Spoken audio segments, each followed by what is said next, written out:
I had always liked being alone in the wild. Something about the silence, the way the wind moved through the trees, the feeling of isolation. It made me feel at peace. But peace is a fragile thing, and sometimes the woods don't give it willingly. It was late autumn, somewhere in the Appalachian Mountains. The leaves were halfway gone from the trees, patches of red and gold still clinging to the branches while the rest lay scattered on the forest floor. The air had that sharp bite to it, the kind that stung the lungs just enough to remind you winter was near. I had planned a week-long camping trip, just me and the wilderness, away from work, people, everything. I had been hiking all day, following an old logging road that had mostly been swallowed by the forest over the years.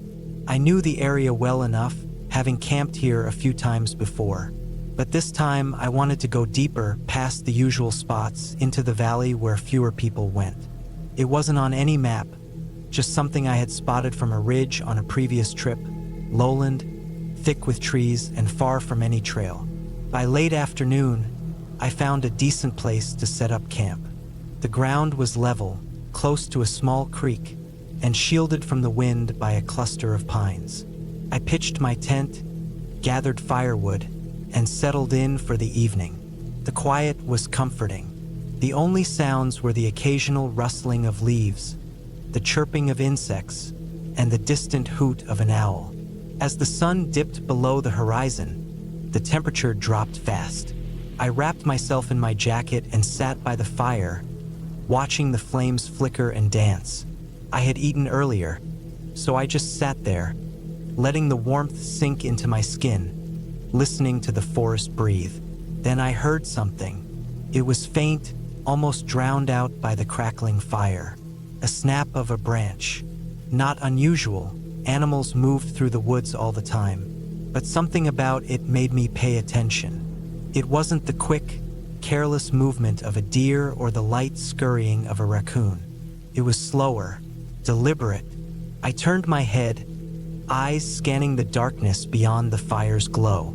Nothing, just trees, shadows shifting with the wind. I shrugged it off, telling myself it was just my mind playing tricks on me.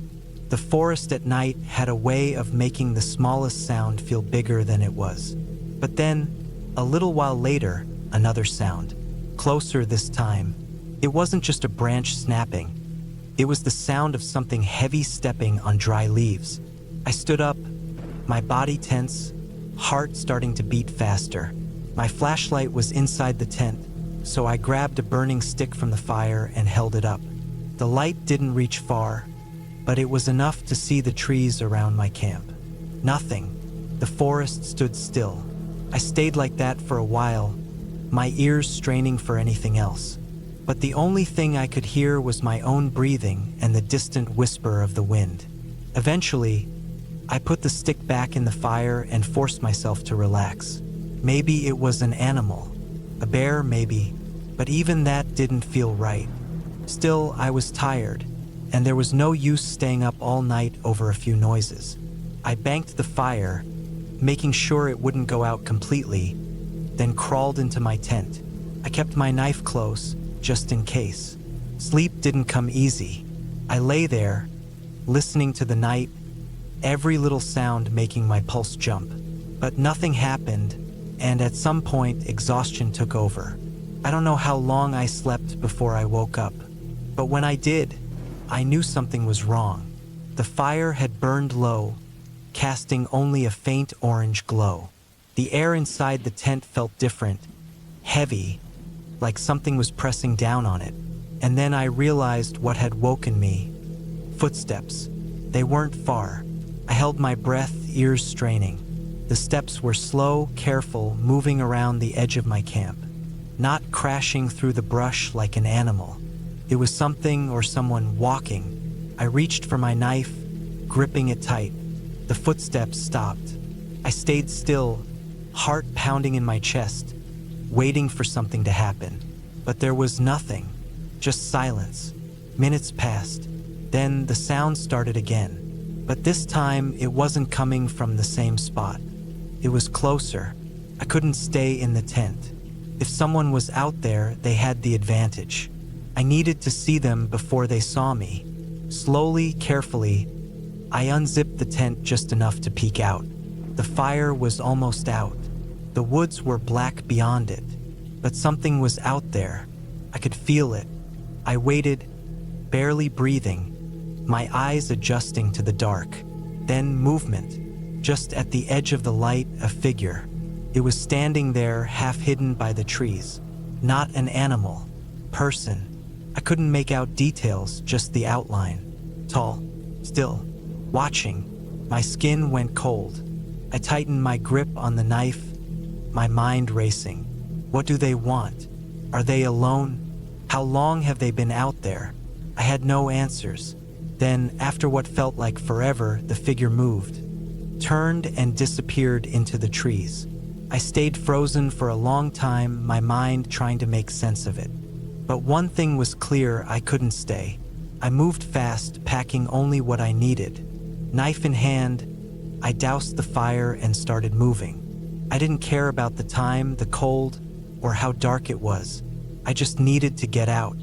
I walked for hours, checking behind me every few minutes, but I never saw them again. By dawn, I had made it back to the old logging road.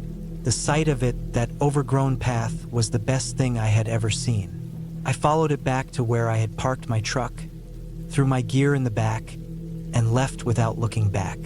I never went back to that valley. I don't know who or what I saw that night, but I do know one thing. Some places aren't meant to be explored, and some people aren't meant to be found.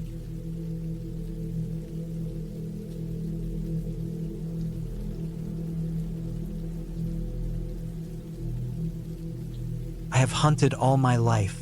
My father took me out into the woods before I was even old enough to hold a rifle, teaching me everything I needed to know: how to track, how to read the land, how to listen to the sounds of the forest. Hunting became a part of me. It was never just about the kill. It was about patience, discipline, and understanding the wilderness. A few years ago, I planned a solo hunting trip deep into the remote forests of Montana. It was late autumn, and I knew the deer would be moving before the snow came. I had been to that area once before, but only for a day. This time, I wanted to spend a full week out there, away from everything.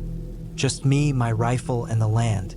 I drove out early in the morning, following dirt roads until they turned into barely visible trails. My truck could only take me so far before I had to park and hike the rest of the way. The air was crisp, the scent of pine thick, and the only sound was the occasional rustle of leaves. I had my backpack, my rifle, my sleeping bag, and enough food to last me if hunting didn't go well. After hiking for a few hours, I found a good clearing to set up camp. It was near a small stream, surrounded by thick trees with just enough open space to see the stars at night. I set up my small tent, gathered some firewood, and made a small fire as the sun dipped below the horizon. The first night was uneventful. I listened to the sounds of the forest, the distant howl of a coyote, the occasional snap of a twig as some small animal moved through the underbrush.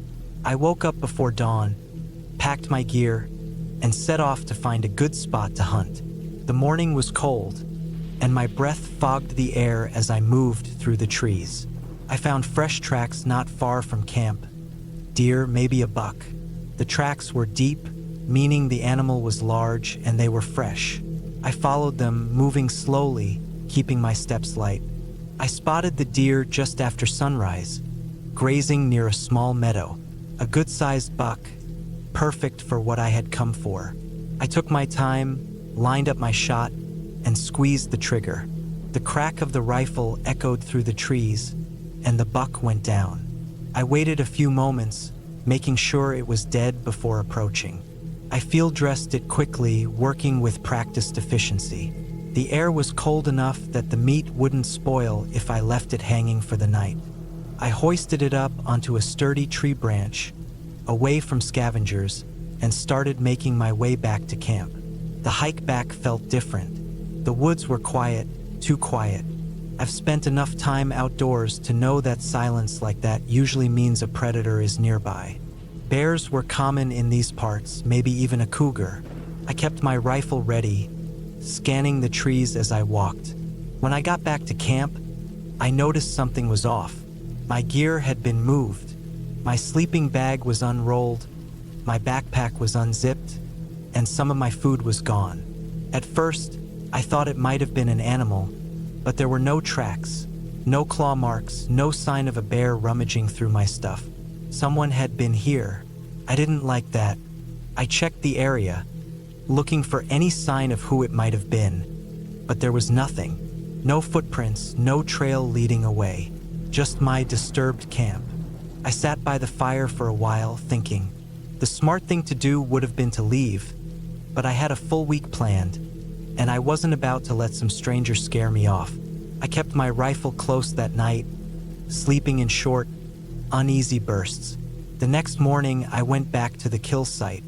The deer was gone, not just picked at, gone. The rope I had used to hang it was still tied around the tree, but the carcass had been cut down and taken.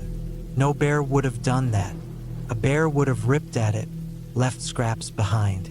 This was clean, precise. Someone was out here with me. I felt exposed standing in that clearing, so I moved quickly, hiking back toward camp with my rifle at the ready. Every snap of a branch, every rustle of leaves put me on edge. I've never felt like prey before, but I did that day. When I got back, my camp was wrecked. My tent was slashed open, my remaining food was scattered, and my backpack was gone. The fire I had left smoldering was completely dead, covered in dirt as if someone had intentionally put it out. I didn't waste time. I grabbed what little I had left, slung my rifle over my shoulder, and started hiking back toward my truck. I didn't care about the full week anymore. I wanted out. The hike back felt longer than it should have. Every few minutes, I stopped, listening. I could feel eyes on me. I knew I wasn't alone. Then I saw it. A figure standing deep in the trees, barely visible through the branches. Too far to make out details, but close enough that I knew they were watching me. I didn't stop. I didn't yell. I just kept walking, forcing myself not to panic. If I ran, they would chase me. I kept my pace steady, my rifle ready. The figure moved, not toward me, but alongside me, staying just out of sight. Stalking me, I walked faster.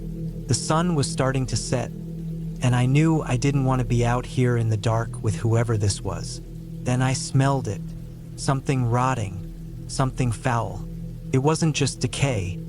It was something worse, something sickly sweet and putrid. My stomach turned, but I kept moving. I finally saw my truck through the trees, parked right where I left it. Relief washed over me, but I didn't let my guard down. Then I heard it. Footsteps, fast, coming up behind me. I spun, raising my rifle, finger on the trigger. Nothing, just trees, just silence. I didn't wait. I sprinted the last stretch, unlocking my truck and throwing my gear inside.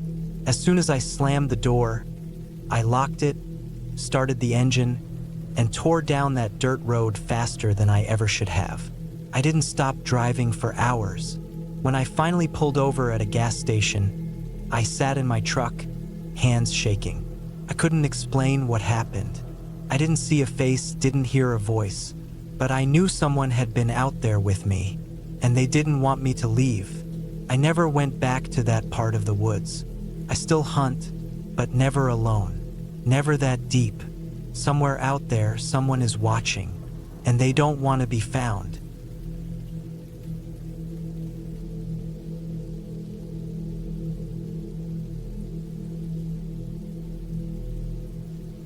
The first time I ever went camping alone was after my divorce.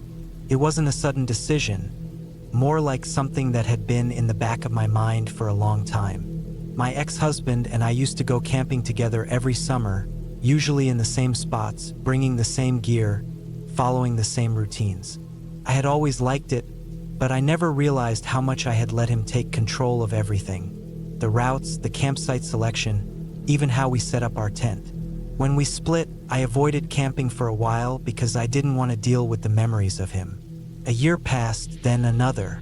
One day, I realized I had been putting my life on hold for someone who wasn't even in it anymore. I wanted to reclaim the things I loved, and camping was one of them. That's how I ended up on a lonely stretch of road deep in the backcountry of Oregon, heading toward a remote camping spot near a lake. It was a place we had talked about going but never did. It seemed fitting, new but familiar, enough to feel like I was stepping into something different without completely letting go of what I used to love. The drive took longer than expected. The last part of the trip was a rough dirt road that wound through thick trees, the kind where you couldn't see more than a few feet beyond the branches. The road was uneven, full of potholes, and I had to drive slow to avoid damaging my truck.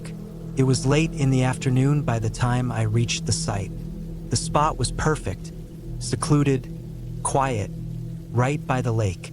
No signs of other campers. The only thing out there was a small, rusted fire pit and an old wooden picnic table with one leg that wobbled. The air smelled like pine and damp earth.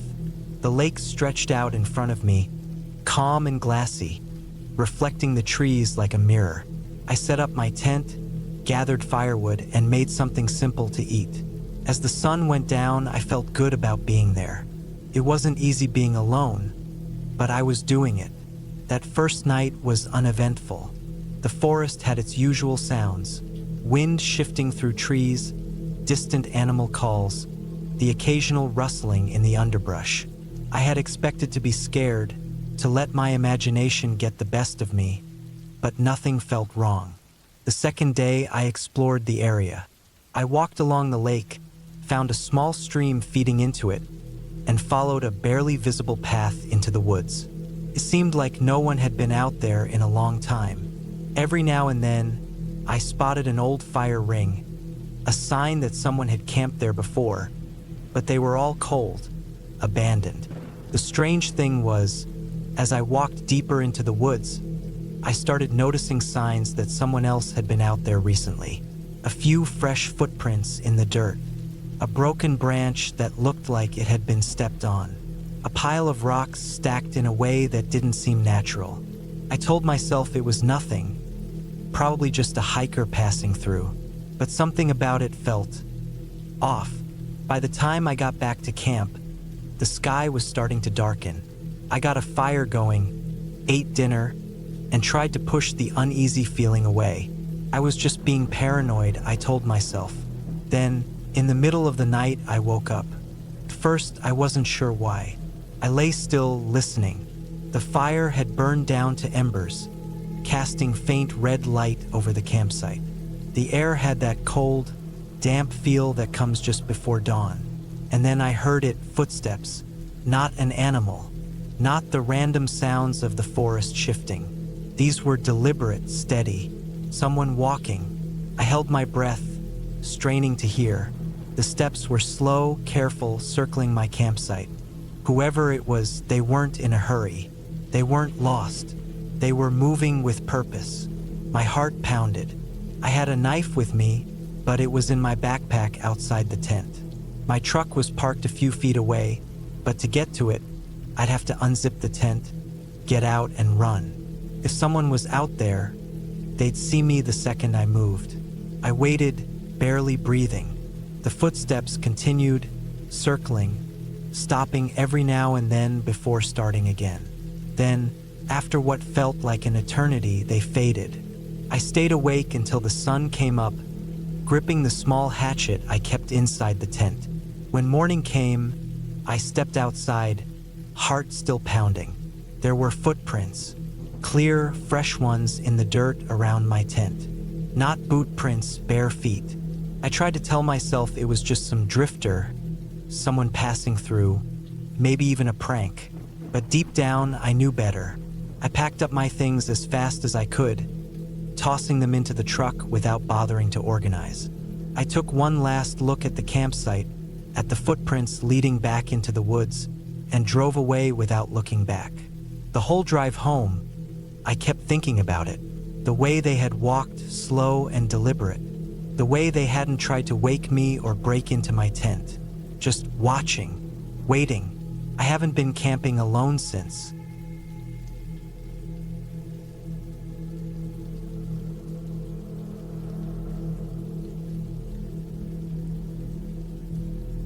I had been camping alone in France for a few days, taking a break from my normal routine.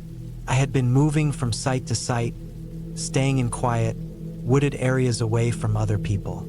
It wasn't my first time camping solo, but I always took precautions. I had a sturdy tent, a good knife, and a flashlight that I kept close at all times.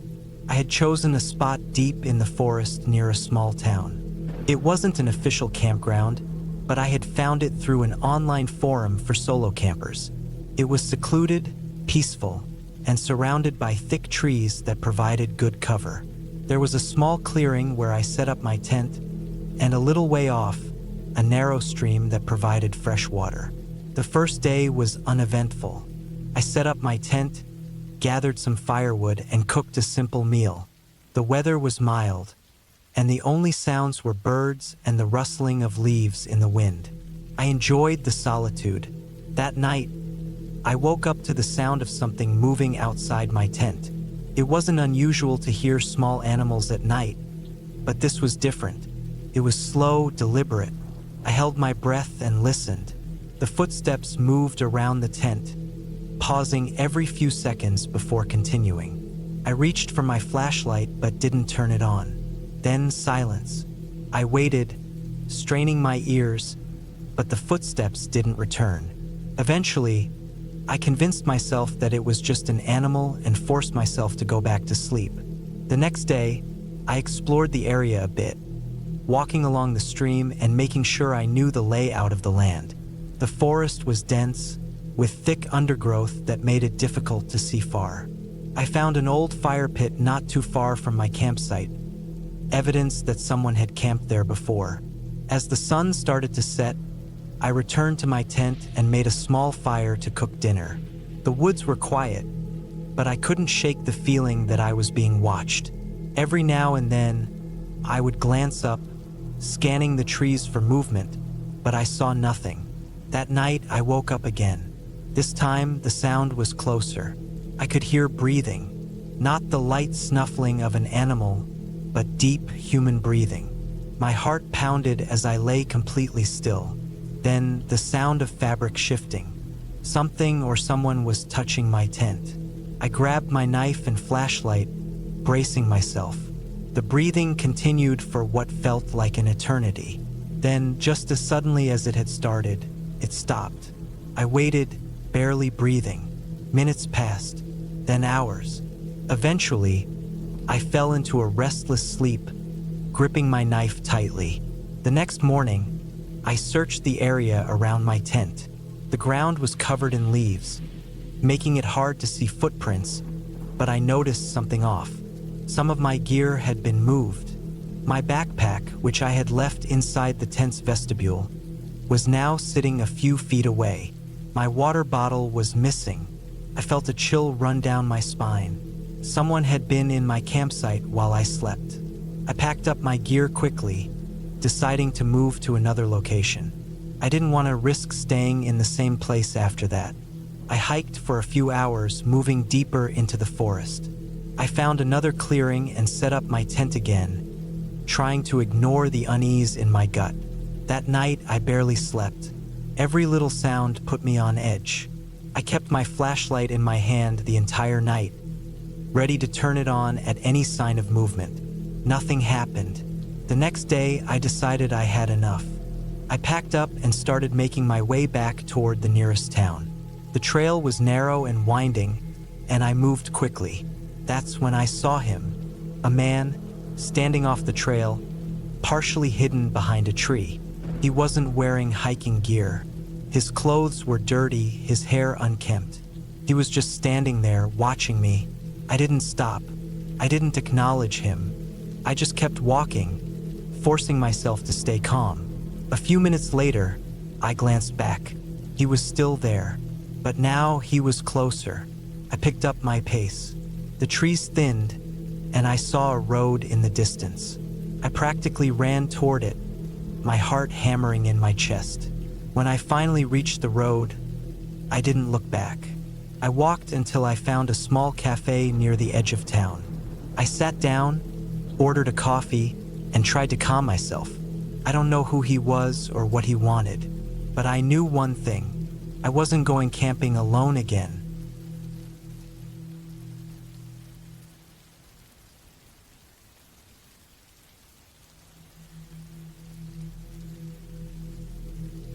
I set up camp in a clearing deep in the woods, far from the nearest town. It was the kind of place where you could go for miles without seeing another person. The air was thick with the scent of wet earth, and the sky was a dull gray, promising rain. I had driven down an old logging road until the mud got too deep for my truck, then hiked another couple of miles with my pack and tent. I wanted solitude. I wanted to be away from the noise of everyday life, away from the glow of streetlights and the hum of traffic. I had done this before. Camping alone wasn't new to me. I wasn't worried about animals or bad weather. I had prepared for it all. By late afternoon, the first drops of rain started to fall. I had already pitched my tent and gathered enough firewood to last the night, but the idea of a warm fire quickly disappeared when the rain picked up.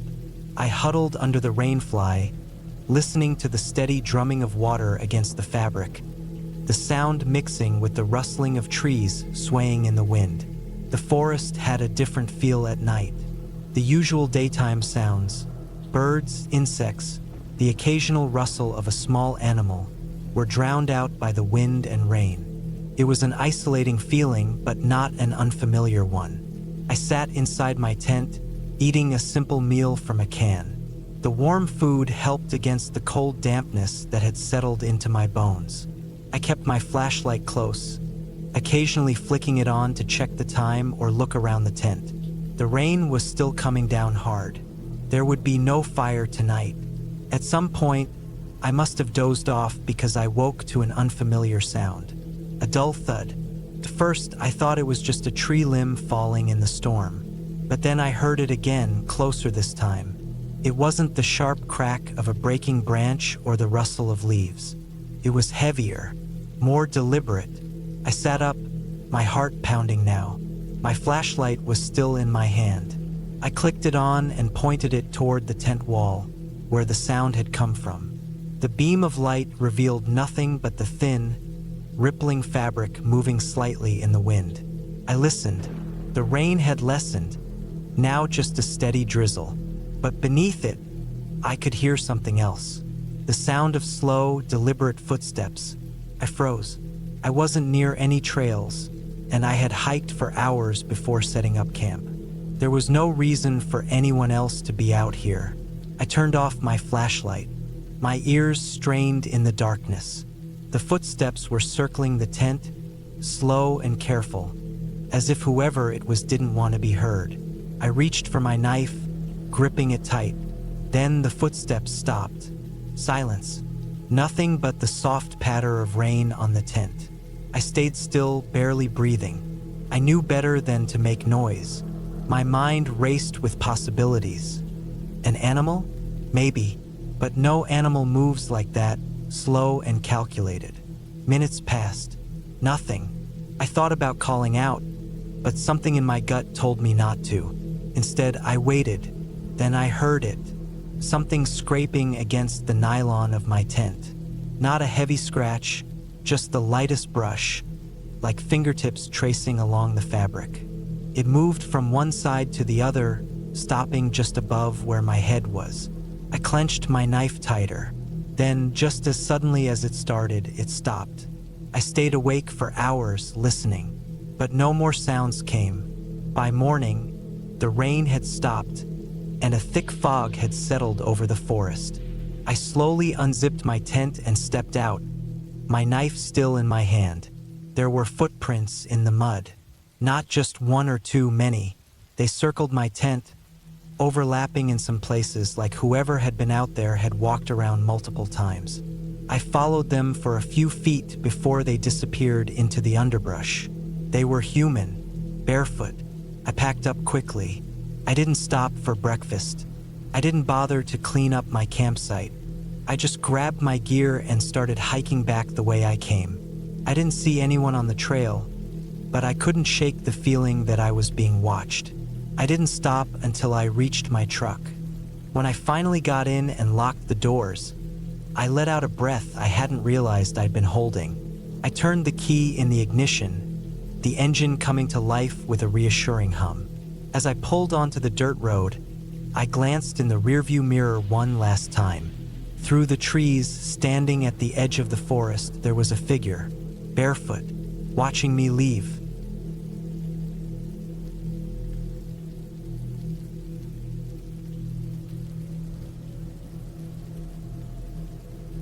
I always liked being out in the woods alone. Some people say it's not safe, but I never felt that way.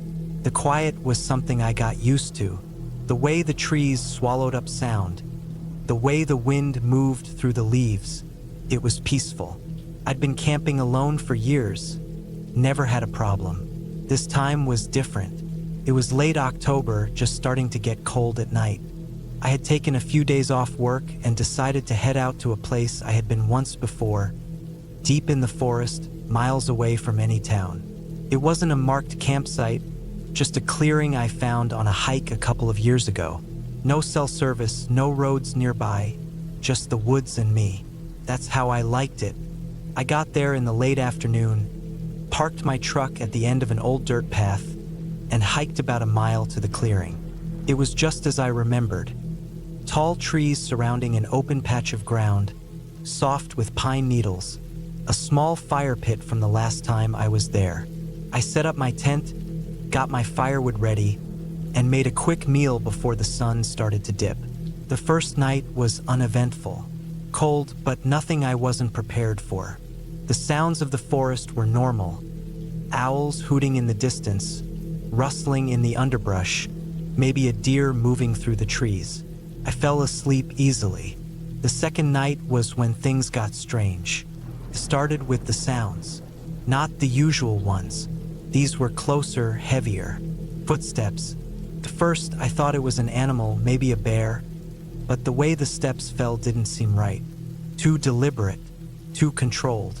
I sat up in my sleeping bag, listening. It stopped when I moved. I waited, a long time. Then, just as I was starting to think I had imagined it, something cracked in the trees behind my tent. A sharp, snapping sound, like a branch breaking under pressure.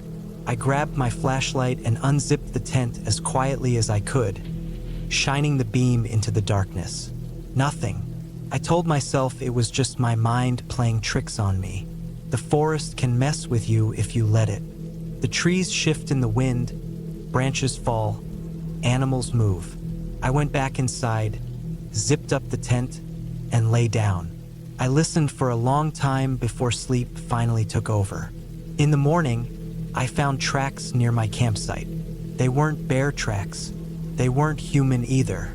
Too big to be a person, but the shape was wrong for an animal. The toes looked stretched out, like fingers pressing into the dirt. There was a drag mark next to them, like whatever it was had been pulling something. I stood there for a long time just looking at them. My stomach felt tight. I had seen animal tracks before, coyotes, deer, even a mountain lion once, but these didn't make sense. I considered packing up and leaving. Maybe it was just a weird trick of the ground. Maybe I was overthinking it, but part of me wanted to stay. I had never been scared out of the woods before, and I wasn't about to start now. That night, I regretted that choice. The fire was burning low when I heard it again. Footsteps, closer this time. I turned my flashlight toward the trees, and for a split second, I saw something. It was standing just beyond the tree line, half hidden in the dark. The shape of it was all wrong. Tall, too tall. Its arms looked too long, hanging low at its sides. And the eyes, they caught the light from my flashlight in a way that human eyes don't. Not red like an animal's, not white, but something else, something unnatural. It didn't move. I didn't move. Then, slowly, it stepped backward into the trees. Not turning, just moving, like it was being pulled. The branches closed around it and it was gone. I didn't sleep that night. I kept the fire going, watching the trees, waiting. Every so often, I would hear something breathing, a low scraping sound, like something moving through the underbrush. I didn't go inside the tent. I just sat by the fire, gripping my knife, waiting for the sun to come up. At first light, I packed up my gear and started hiking back to my truck. The whole way, I felt like I was being watched. The woods were too quiet. No birds, no wind, just silence. When I reached my truck, I saw them. More tracks. This time, they were next to my tire tracks in the dirt. They followed me all the way from my campsite. I got in, locked the doors, and started the engine. As I pulled onto the road, I looked in the rearview mirror. Something was standing at the edge of the trees. Tall, thin, watching. I didn't stop, didn't look back again. I drove straight home, and I haven't been back since. The woods don't feel the same anymore. I used to love the silence. Now it just feels wrong, like something is still out there, waiting, watching. I don't camp alone anymore.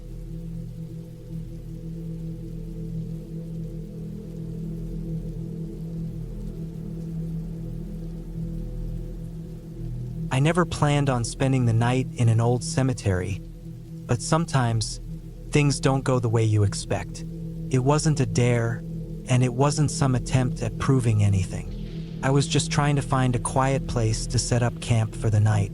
I had been hiking for the better part of the day, covering miles of forest trails, and by the time the sun started dipping below the horizon, I realized I was nowhere near where I planned to stop. I had a map, but I misjudged the distance. I had expected to reach a proper campsite by evening, but my legs were heavier than I thought, and the daylight faded faster than I wanted. The last thing I needed was to be hiking through the forest in the dark. I had seen what could go wrong doing that: hidden roots, sudden drops, and the kind of darkness that makes even the most familiar places look strange. That's when I saw the cemetery. It wasn't a large one, maybe 100 yards across, sitting on a small hill surrounded by old trees. It looked forgotten. The headstones were tilted, some barely sticking out of the ground, and the iron gate that once enclosed it was broken in places. It didn't look like anyone had been buried there for a long time. It wasn't ideal, but I had slept in worse places. The ground was flat, and there was a clearing big enough to set up my tent. More importantly, it was open. No thick trees blocking the moonlight, no blind corners where animals could sneak up on me, just rows of stone markers and grass. I dropped my pack, stretched my legs, and got to work setting up camp. I chose a spot near the edge, where a few headstones leaned against each other like forgotten pieces of an old puzzle. I told myself it was just a place to sleep, nothing more. The dead wouldn't care. They had been here long before me, and they would be here long after I was gone. I pitched my small tent quickly, hammering the stakes into the soft dirt. The ground was uneven, but I made do. My sleeping bag was thick enough to keep me comfortable. The air had a bite to it. Autumn had started creeping in, bringing cooler nights. I kept my flashlight close along with my knife. Not that I expected to use it, but old habits die hard. I had spent enough nights outdoors to know it was better to be prepared. The wind picked up as I finished eating a protein bar, rustling the dry grass and making the trees creak. There was a strange quietness to the place, the kind you only find in abandoned spots. No traffic noise, no distant voices, just the wind and the occasional sound of an animal moving through the brush. I checked my phone. No signal. No surprise. I crawled into my tent, zipped it up, and tried to get comfortable. The cold seeped through the ground despite my sleeping mat. I pulled my jacket tighter around me, closed my eyes, and listened to the wind. It must have been around midnight when I woke up. At first, I didn't know why. I wasn't cold, and I didn't need to use the bathroom. But something had pulled me from sleep.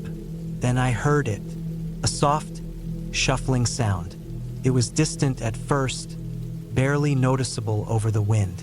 But as I focused, it became clearer, slow, deliberate movement through the grass. My mind went through the possibilities. An animal? A deer? Maybe? But it didn't sound like hooves. More like footsteps, uneven and cautious. I reached for my flashlight and flicked it on. The beam cut through the darkness, sweeping over the cemetery. Nothing. Just the same rows of old stones and patches of overgrown grass. I listened for another minute, but the sound was gone. Just the wind again. I took a deep breath and lay back down, telling myself it was nothing. The mind plays tricks in the dark. Sounds get distorted. The wind can make anything seem like something else. I closed my eyes. I wasn't asleep long before I heard it again. Closer this time. A distinct crunch of grass underfoot. Not wind, not an animal. Something was walking nearby. I stayed still, keeping my breathing steady. My knife was within reach. I didn't grab it yet. I didn't want to make any sudden movements. Then, another step. Whoever it was, they were close, maybe 20 feet from my tent. I held my breath, waiting. The seconds stretched. Then, as suddenly as it started, the sound stopped. I flicked my flashlight back on, this time moving slowly. My tent's fabric glowed slightly from the inside, but I couldn't see past it. If someone was out there, they were standing still. I stayed like that for minutes. Nothing. No movement. No sound. Then, just as I started convincing myself I was imagining things, the sound of fabric rustling came from the side of my tent. I turned fast, pointing the flashlight at the wall. The thin material showed no shadows, no shapes, but I knew what I heard. Someone or something was standing right outside. I didn't move. I didn't make a sound. I just listened. The wind had died down, making every little noise sharper. My own heartbeat sounded too loud in my ears. Then, slowly, the sound moved away. Footsteps retreating into the distance. Whoever had been there was walking back through the cemetery. I waited a long time before unzipping my tent. My breath was visible in the cold air as I stepped out, knife in one hand, flashlight in the other. The cemetery was empty. The grass was flattened in a path leading away from my tent, but there were no clear footprints, just disturbed patches of earth. I scanned every row of graves, every broken piece of iron fence. Nothing. I didn't go back to sleep. I sat outside, listening, waiting. The hours dragged. The wind picked up again, carrying dry leaves across the ground. The footsteps never returned. When the sky started turning gray, I packed up. My muscles ached from the lack of sleep, but I didn't care. I didn't want to stay there any longer than I had to. As I lifted my pack, something caught my eye near one of the headstones. A single shoe print in the dirt. Not mine. It was fresh, leading toward where my tent had been before disappearing into the grass. I didn't stay to find out who or what had been there. I left quickly, moving fast down the trail until the cemetery was far behind me. I never went back, never checked to see if anyone else had camped there.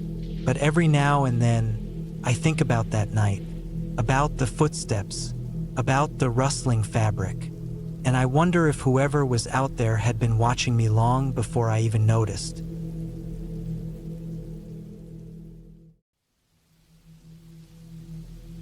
I have always liked the quiet that comes with camping. Being out there, far from the sound of cars, away from people, away from everything. Just the sound of the wind through the trees, the crunch of dry leaves under my boots, the occasional snap of a twig from some animal passing by.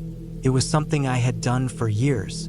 I wasn't an expert survivalist, but I knew how to handle myself. I planned my trips well, brought enough supplies, and never took stupid risks.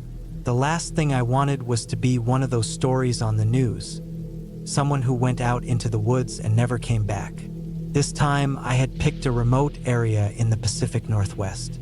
A friend had mentioned it once. Deep in the mountains, not many people around, a great spot if you wanted to be alone. It wasn't an official campsite. There were no marked trails, no designated fire pits, just open land. Perfect for what I wanted. The drive was long, taking me through winding mountain roads, the kind where if you took a wrong turn, you wouldn't be found for days. I had to check my map constantly, making sure I was still on the right path.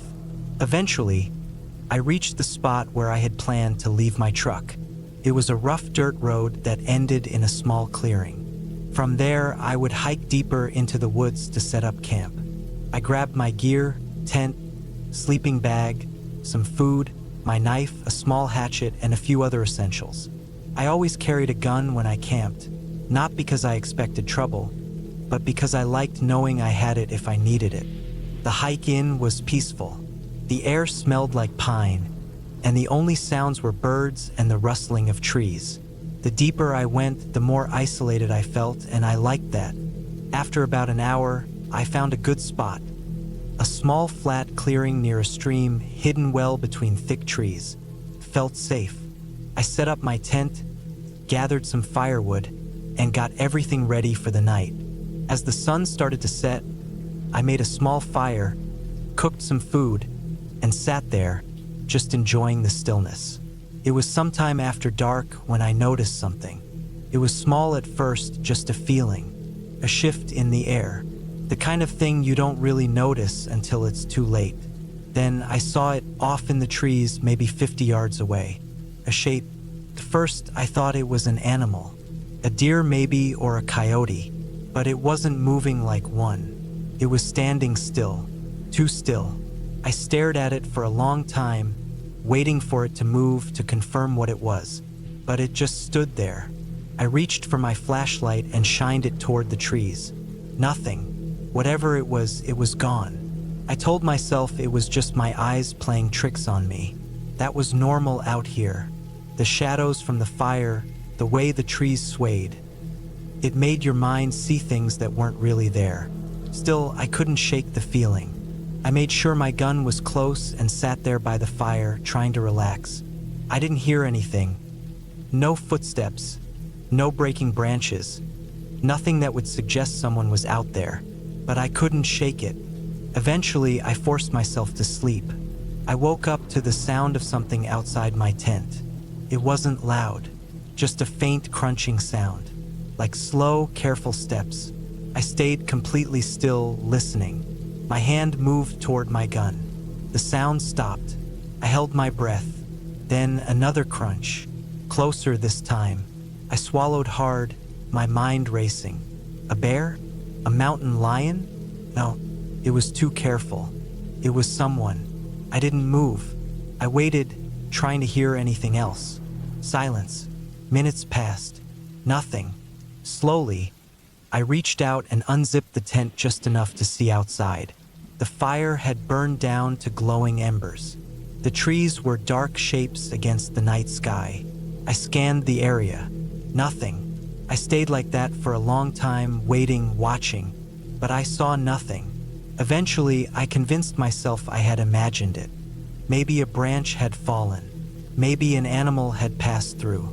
I closed the tent and lay back down. Sleep didn't come easy after that. The next morning, I stepped outside and looked around. Everything was as I had left it, except for one thing: footprints. Not mine. They were fresh, pressed into the damp earth. And they weren't from boots. Bare feet. Someone had been out here, watching. I felt my stomach drop. I packed up fast. I didn't want to be here any longer than I had to. As I was finishing up, I noticed something else. A small carving on a tree near my camp. It was a crude symbol, a simple X carved deep into the bark. I had been marked. That was enough for me. I grabbed my pack and started moving, keeping my gun in my hand. I wasn't going to wait around to see who had been out there. The hike back to my truck felt longer than before. Every sound made me jump. Every rustle of leaves, every crack of a branch. I was halfway back when I saw them. 3 figures, standing in the trees, far enough that I couldn't make out their faces. Just standing, watching. They didn't move. I gripped my gun tighter and kept walking, forcing myself not to run. The figures stayed where they were, unmoving. I didn't look back again. When I finally reached my truck, I threw my gear in the back and got in. My hands were shaking as I started the engine. I drove faster than I should have, barely slowing down for the rough road. I didn't stop until I was miles away, back on the main highway. Only then did I let out a breath. I never found out who they were. I never went back to that spot. I still camp, but not alone. Never alone. And every time I do, I think about those footprints and the people who left them, marking me, waiting.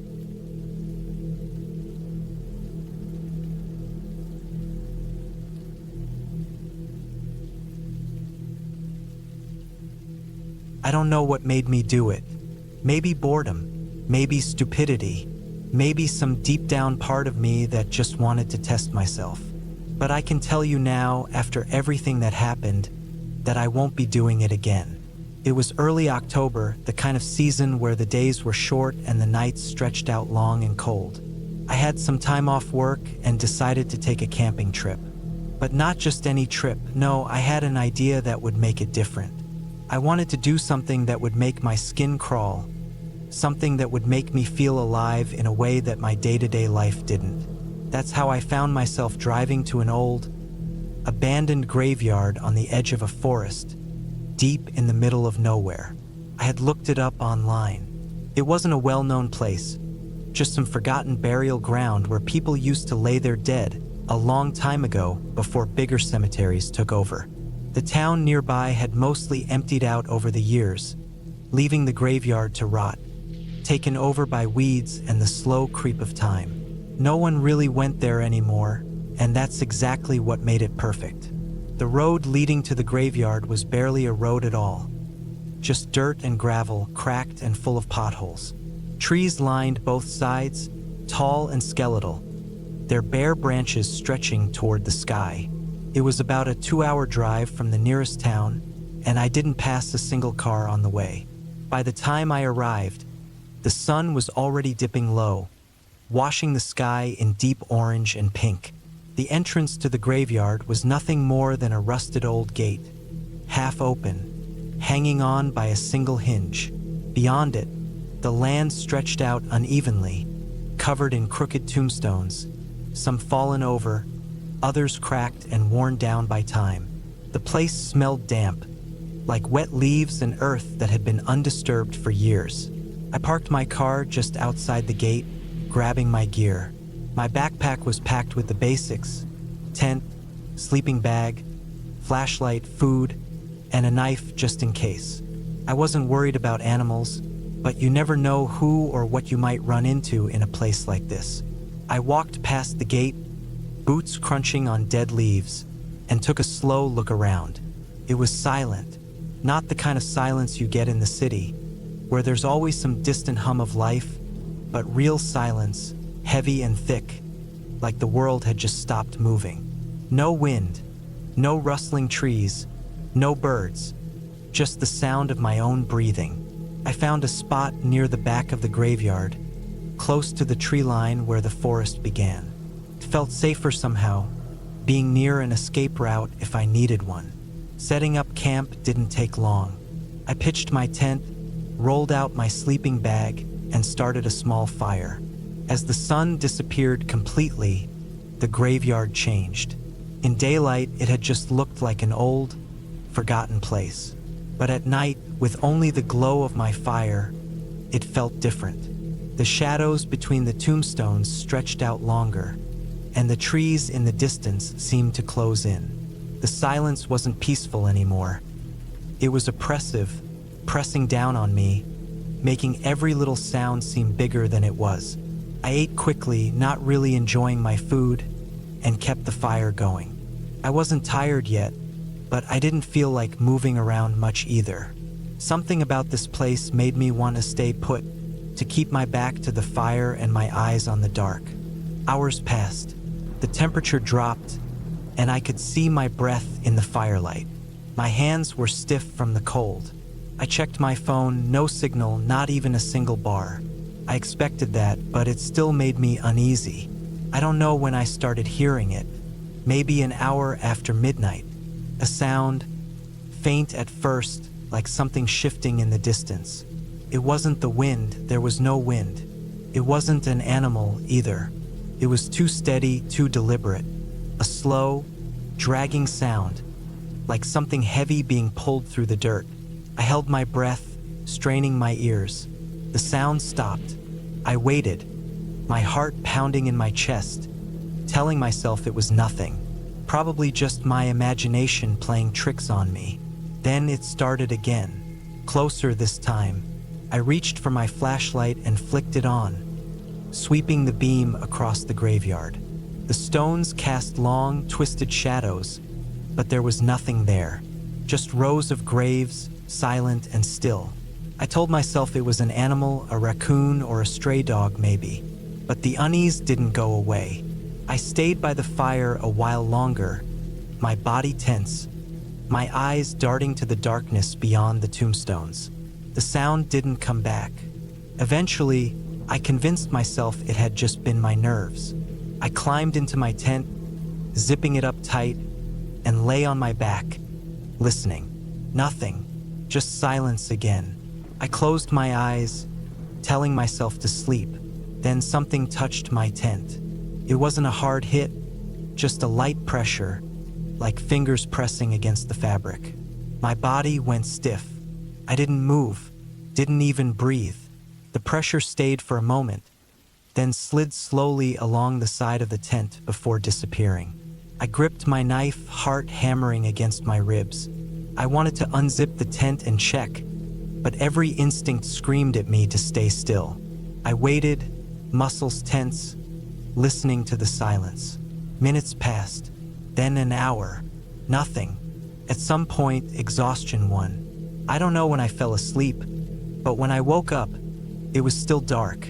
The fire had burned out, leaving only cold ashes. My body was stiff from the cold.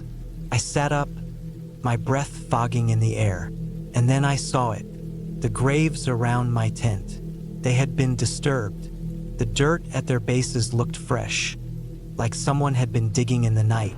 Some of the headstones had shifted, tilting forward, as if something underneath had pushed against them. I didn't waste time. I grabbed my bag, stuffed my things inside, and tore down my tent as fast as my frozen fingers would let me. I didn't even bother rolling up my sleeping bag, just shoved it in my pack. I kept my knife in my hand as I moved, my eyes darting around the graveyard. It was still silent, but not in the same way. Before, it had just been quiet. Now it felt like something was watching me. I reached my car, throwing my gear inside, and got in. The engine roared to life, shattering the silence. I hit the gas, tires skidding against the gravel as I sped away. I didn't look back. I don't know who or what was out there that night. I don't want to know, but I do know this. When I checked online later, I found something I hadn't seen before. A police report from years back. Someone had gone missing near that graveyard. A drifter just passing through. The search lasted weeks, but they never found him. And the strangest part? The graves in that cemetery had all been accounted for. Every single one of them. Whoever had been buried there hadn't been missing, which meant whoever had been digging wasn't trying to get in. They were trying to get out. I won't be going back, ever.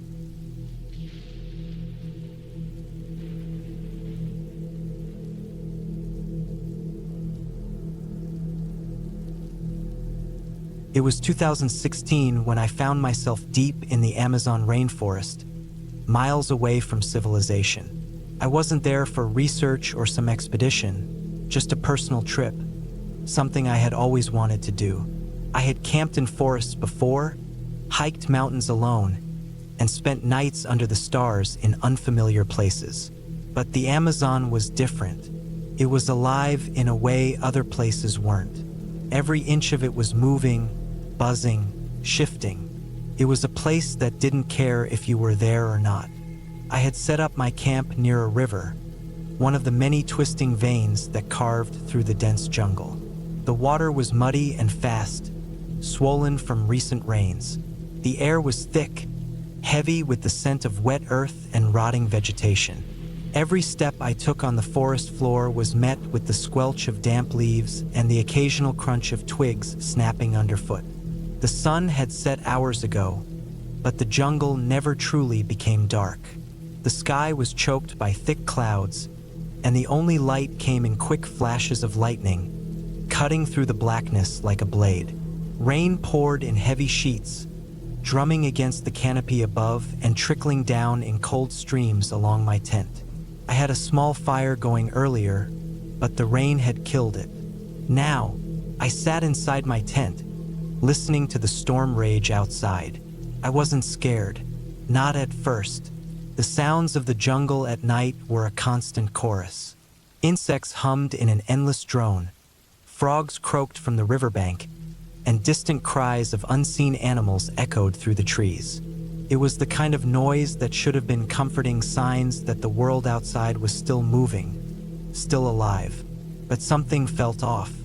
It wasn't anything I could put my finger on right away, just a creeping unease that settled in my chest. It started with the silence. One moment the jungle was alive, the next it wasn't. The insects stopped buzzing. The frogs fell silent. Even the river, though still moving, seemed quieter somehow. It was like the entire rainforest had paused, holding its breath. I sat up, my heart hammering against my ribs. I strained my ears, trying to catch any sound, any movement. Then something moved outside my tent. It was faint, just the soft crunch of wet leaves shifting underfoot. But I knew that sound. It wasn't the rain. It wasn't the wind. It was footsteps. I reached for my flashlight, clicking it on. The light cut through the darkness, illuminating the thin walls of my tent. Shadows danced across the fabric as the rain slid down the sides in heavy streaks. I held my breath, waiting. Another step, closer this time. I turned off the flashlight. The tent was too thin, too weak to hide in if something or someone was out there. I needed to see. Slowly, carefully, I unzipped the entrance, just enough to peer through the small opening. First, I saw nothing, just the rain, the mud, the endless tangle of trees. My fire pit had been drowned by the downpour, leaving only a circle of blackened stones. Then, in a flash of lightning, I saw it. A figure stood just beyond the reach of my tent, partially hidden by the trees. It wasn't an animal. It was a person. They weren't moving, just standing there watching. My stomach twisted. I blinked, trying to make sense of what I was seeing, but another flash of lightning came, and they were gone. I sat frozen, gripping the zipper of my tent like a lifeline. My mind raced, trying to come up with a rational explanation. Maybe it was just my imagination, a trick of the light and shadows. Maybe it was another traveler, lost in the storm. But the silence in the jungle told me otherwise. I closed the tent, my hands shaking. I needed to leave. I wasn't sure where I would go, but staying here felt wrong. I started gathering my things, shoving supplies into my backpack with clumsy hands. Every second that passed felt like an eternity. Then, another sound. Not footsteps this time. Breathing. Close. Right outside my tent. My hands went still. The air was thick, heavy with rain and something else. A scent that wasn't the jungle. Something metallic, something wrong. I didn't move. I didn't breathe. I just listened. Then, slowly, the breathing faded. The footsteps started again, moving away this time. I counted to 10, then 20, then 50. When I was sure they were gone, I moved. I grabbed my bag, unzipped the tent in one quick motion, and stepped into the rain. My boots sank into the mud, water soaking through my clothes in seconds. I scanned the tree line, searching for any sign of movement. Nothing. but the feeling didn't leave. I moved fast, barely stopping to break down my tent. I needed to put as much distance between myself and whatever had been outside as possible. I knew I wouldn't make it out of the rainforest that night, but I could find another spot, somewhere safer. I walked for what felt like hours, the rain never letting up. The jungle was alive again, but the sounds weren't comforting anymore. Every rustle of leaves, every snap of a branch made my pulse jump. I kept looking over my shoulder, half expecting to see that figure standing in the trees. I found a new spot eventually, deeper in the jungle, away from the river. I set up my tent again, though I didn't sleep. Morning came slow. The rain had stopped, but the sky was still a dull gray.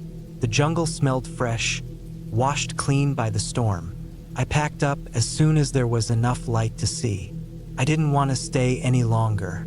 As I made my way back toward the river, I looked for any signs of what had been there last night. I found them, footprints, deep in the mud, leading from where my tent had been, back into the trees. But they weren't barefoot. They weren't from some lost traveler. They were boots, big ones, too big. I didn't stay to think about it. I just walked faster, pushing through the jungle, past the river, past the trees until I was out. I never went back.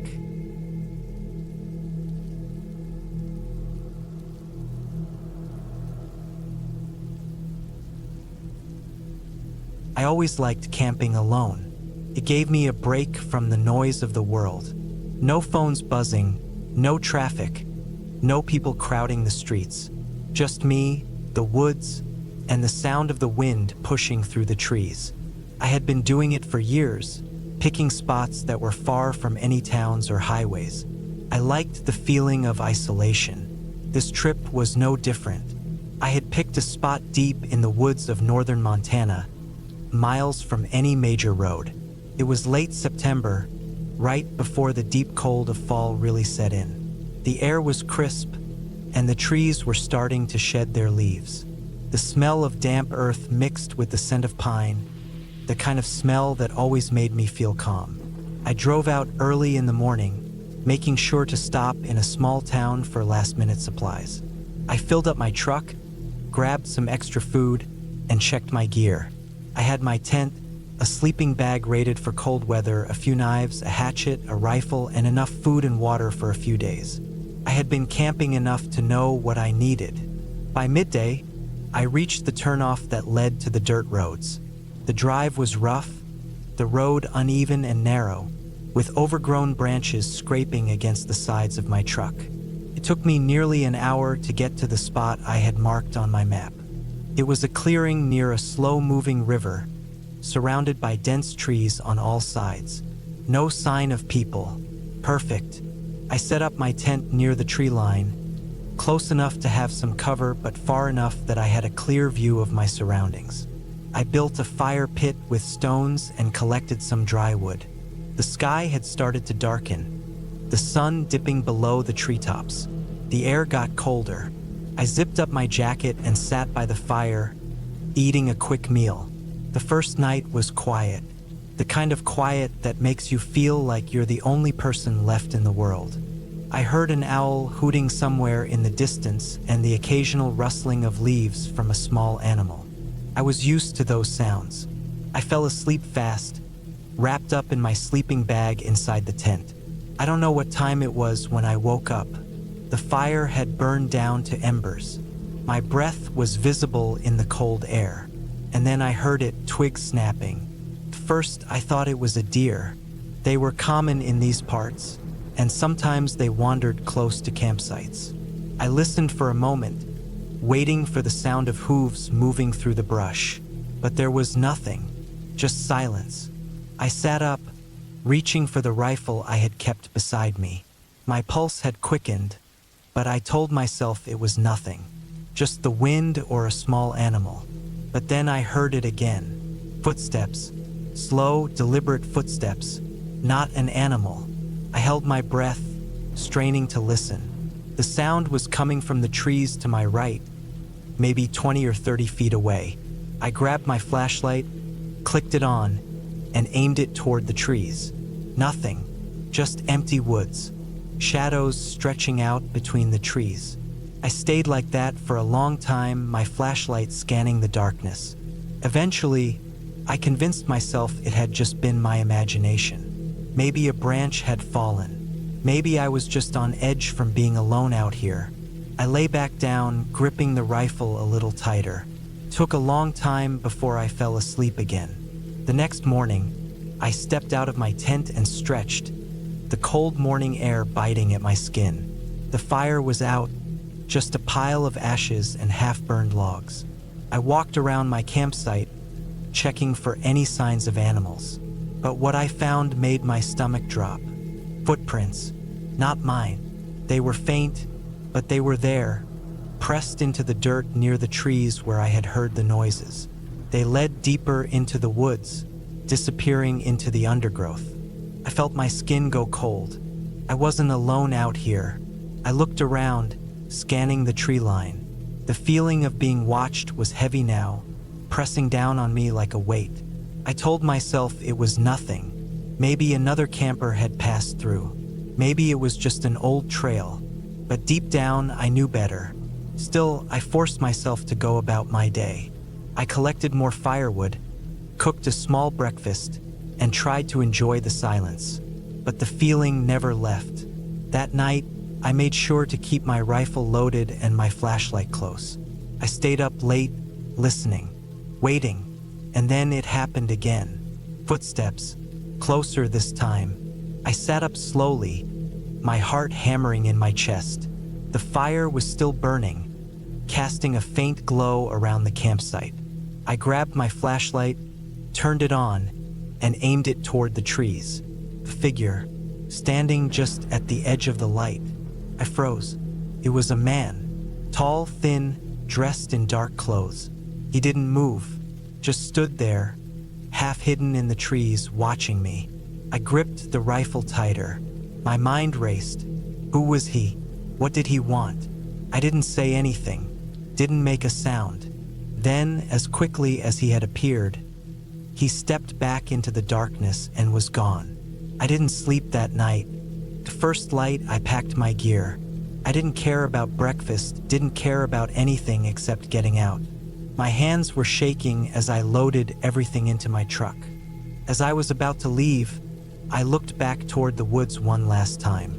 And there, at the tree line, I saw something that made my blood turn to ice. Pile of rocks, stacked neatly, deliberately, like a marker, like a warning. I got in my truck and drove. Fast. I didn't stop until I reached the highway, my hands gripping the wheel so tight my knuckles were white. I never went back to that spot, never camped alone again. And every now and then, when I close my eyes at night, I still see him, standing at the edge of the trees, watching, waiting.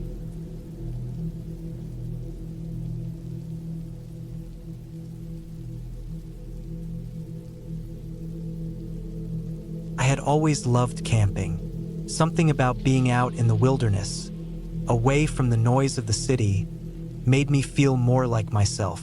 There was no traffic, no people constantly moving around, no distractions. Just me, the open sky, and the quiet hum of nature. It was late September, and I had taken a few days off work to head into the mountains alone. I had done this trip before, but something about this particular outing felt different. Maybe it was the time of year, summer had just ended, and the trails were empty, or maybe it was just the feeling in the air. The temperature had dropped overnight, and there was a damp chill in the wind that made my skin prickle. I had packed everything I needed: a tent, sleeping bag, food, water, a knife, and my old hunting rifle.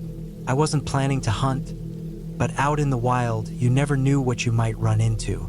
The area I was heading to wasn't exactly remote, but it was far enough that I wouldn't see many people.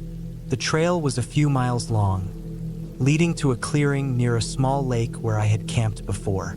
I liked that spot because it was quiet. No noisy campers, no tourists, just me and the forest. The hike in was uneventful. I followed the trail for about 3 hours, the weight of my pack pressing against my shoulders, my boots crunching against the dirt. The trees were tall and thick, casting long shadows over the path as the sun started dipping lower in the sky.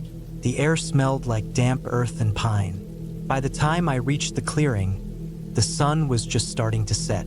The lake stretched out in front of me, dark and still, reflecting the trees around it. I set my pack down and got to work setting up my tent. It didn't take long. I had done this enough times that it was second nature. Once everything was ready, I started a fire.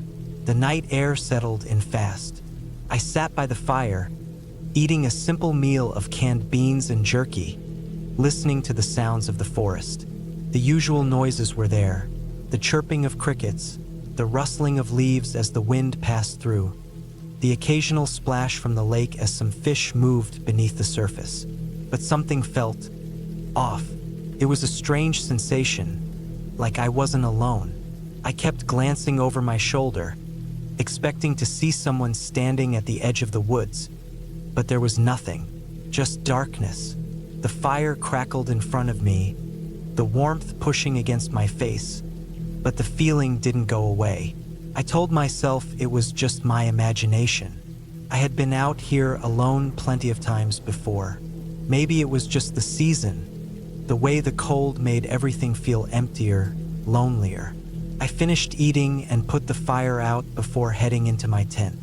It was quiet inside, the only sound my own breathing. I zipped up my sleeping bag and closed my eyes, listening to the forest.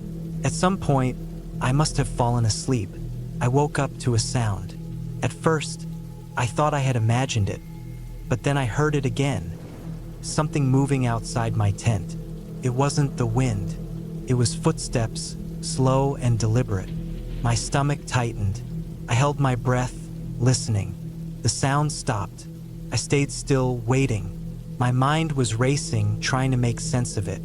A deer? A bear?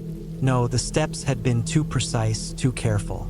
I reached for my knife, my fingers wrapping around the handle. The footsteps started again, circling my tent.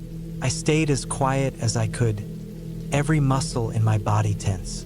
I could hear my own heartbeat, loud and fast.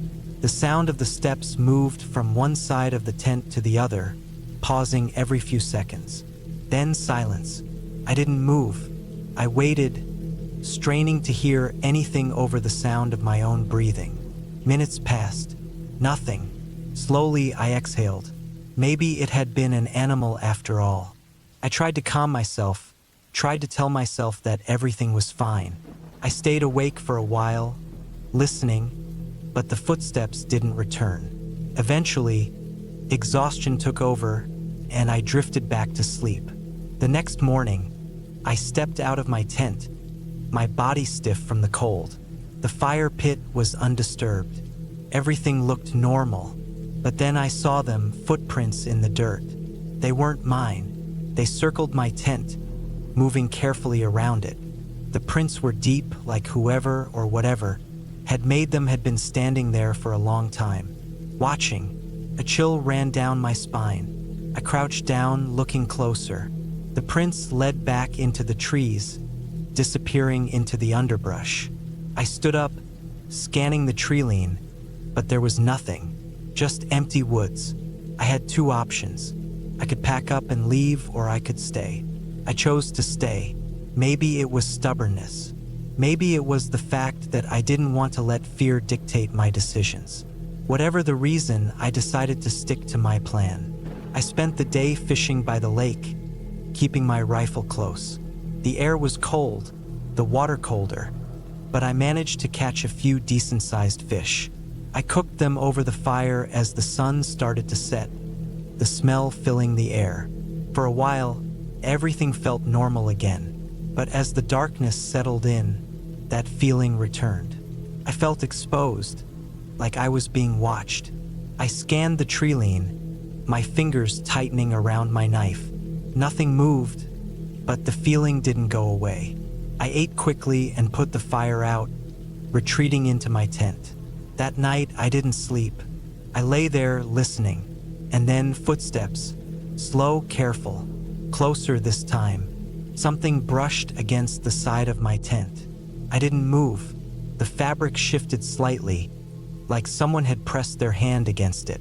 I gripped my knife tighter, my heart pounding in my chest. Then, as suddenly as it had started, the presence was gone.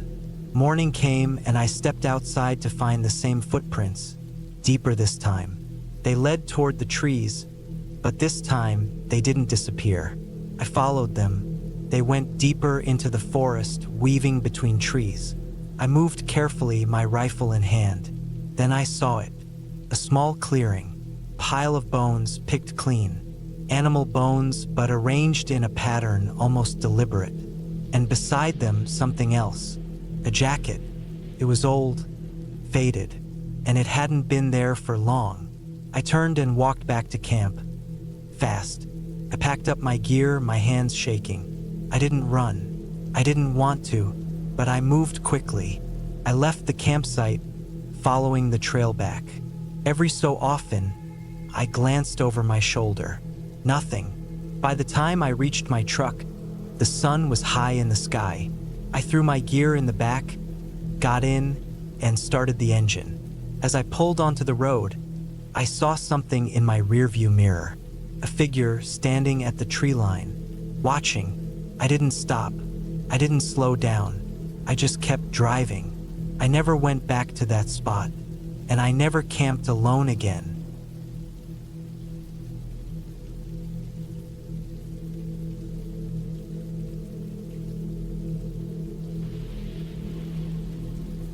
I never liked camping alone, but I did it anyway. Maybe it was stubbornness, or maybe I just wanted to prove something to myself. Whatever the reason, that trip into the woods of northern Montana in the summer of 2017 was the last time I ever went camping by myself. I had picked a remote spot, about 15 miles off the nearest paved road. The area was mostly untouched, a thick forest of pines and spruces stretching endlessly in every direction. It was the kind of place where you could go days without seeing another person, which was exactly what I was looking for. No noise, no distractions. Just me, my gear, and the quiet wilderness. I had a truck with a camper shell, but I preferred to sleep outside. There was something about being under the stars, feeling the night air on my face, that made the trip feel more real. The first 2 nights were uneventful. I spent my days hiking, fishing, and enjoying the isolation. At night, I'd sit by the fire and listen to the sounds of the woods, the distant calls of owls, the rustling of small animals in the underbrush. It was peaceful in a way that's hard to find in everyday life. The third night is when things changed. I had just finished eating, cleaned up my campsite, and settled into my sleeping bag near the fire. The night was unusually quiet. Normally, I could hear the sounds of insects and night birds, but it was like everything had gone still. The only sound was the occasional crackle of my fire. I tried to ignore it, telling myself it was nothing. I wasn't new to camping. I knew that sometimes the woods just got quiet for no reason. Still, I couldn't shake the feeling that something was off. Then I heard it, a single, deliberate snap of a twig. It was close, too close. Not the kind of sound a small animal makes when it's scurrying around. It was the sound of something heavy, something careful, stepping in the woods just beyond the reach of my firelight. I turned my head slowly, scanning the darkness. My fire cast long, flickering shadows on the trees, but beyond that, it was nothing but blackness. My heartbeat picked up. I told myself it was probably a deer, maybe an elk, but something about it felt wrong. Then another step, closer this time. I grabbed my flashlight and aimed it in the direction of the noise. The beam cut through the darkness, illuminating nothing but trees and bushes. No movement, no glowing eyes reflecting back at me, but I knew something was there. I sat up, my skin crawling. I listened hard, trying to hear past the ringing in my own ears. I could feel my pulse in my throat. A full minute passed, then another. No more sounds. After a while, I forced myself to lie back down. Maybe it was just my nerves. Maybe my mind was playing tricks on me. But just as I was starting to relax, I heard it again. A step, then another. Slow, steady, deliberate. Someone was out there. I grabbed my knife and sat up again, scanning the darkness. My truck was about 30 feet away, parked just outside the ring of light from the fire. I considered moving to it, locking myself inside. But something told me not to move, to stay quiet. Then I saw it. A shape, barely visible between the trees. A dark outline, standing just beyond the fire's glow. My blood went cold. It wasn't an animal. It was a person. I couldn't see their face, couldn't make out any details, but they were standing there, just watching me. I gripped my knife tighter, my mind racing. Who the hell was out here? I was miles from the nearest road, from the nearest town. Nobody should have been out here. The figure didn't move, didn't speak, just stood there. I stared at it, trying to decide what to do. Should I call out? Demand to know who they were? I didn't want to give away that I was scared. I didn't want to give them any reason to think I was weak. Then, just as suddenly as it had appeared, the figure stepped back into the darkness and was gone. I didn't sleep that night. I kept my fire going, my knife in my hand, and my back to my truck.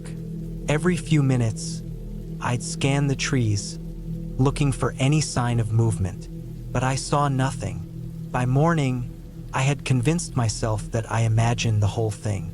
Maybe it was a trick of the firelight, a shadow that looked like a person. Maybe I was just exhausted, my mind playing games with me. I packed up my camp, ready to head home. As I loaded my gear into the truck, I noticed something. Footprints. Clear, deep footprints in the dirt near the edge of my campsite. They were fresh, and they weren't mine. I felt my stomach drop. Someone had been there, watching me. I drove out of those woods faster than I ever had before. I don't camp alone anymore. I don't know who was out there that night or what they wanted. But I do know one thing. When the woods go silent, when the air feels wrong, when something inside you tells you that you're not alone, you should listen, because sometimes you aren't.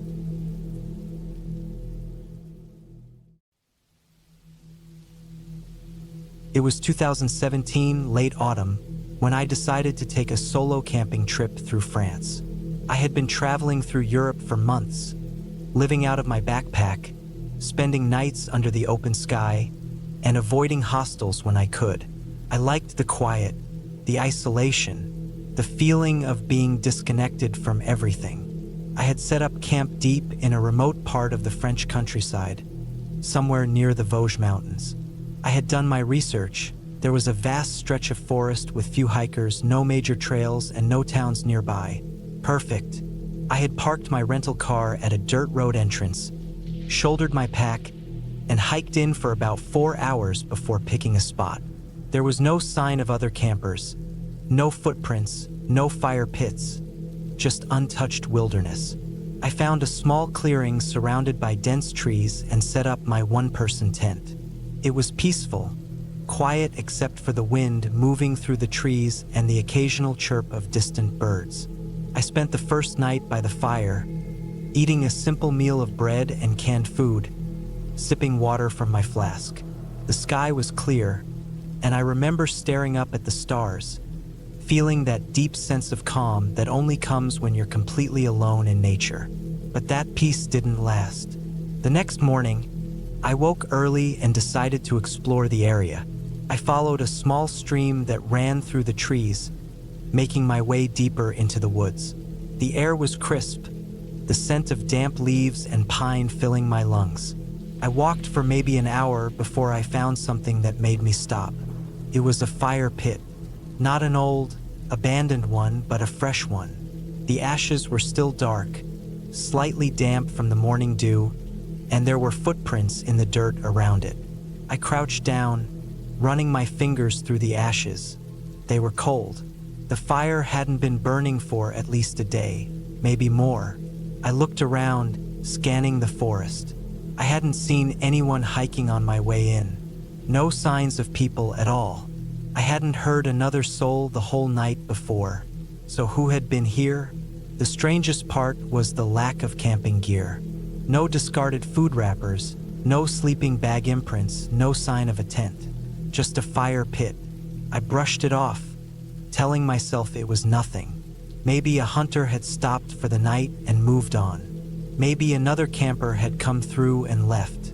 I turned back and made my way to camp. That night, I built another fire and sat watching the flames flicker in the dark. I had a book with me, something I had picked up in a secondhand shop back in Paris, but I wasn't reading. I just sat there listening to the woods. Then I heard it, a crunch, not an animal noise, not the sound of wind pushing through leaves. A distinct, deliberate crunch of a boot against the forest floor. I froze, my eyes locked onto the dark wall of trees beyond the firelight. Nothing moved. I waited, ears straining, heart pounding. Silence. For a long time, I sat there, unmoving, staring into the trees. I told myself it was just my imagination, that I was being paranoid.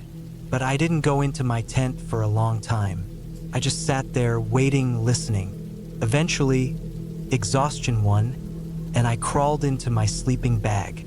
The fire was still burning, and the soft crackling was comforting. I kept my knife close, just in case. I slept lightly, waking up at every small sound, but nothing happened. The next day, I packed up some food and decided to hike further out. This time in the opposite direction of where I had found the fire pit. I needed to clear my head, convince myself that everything was fine.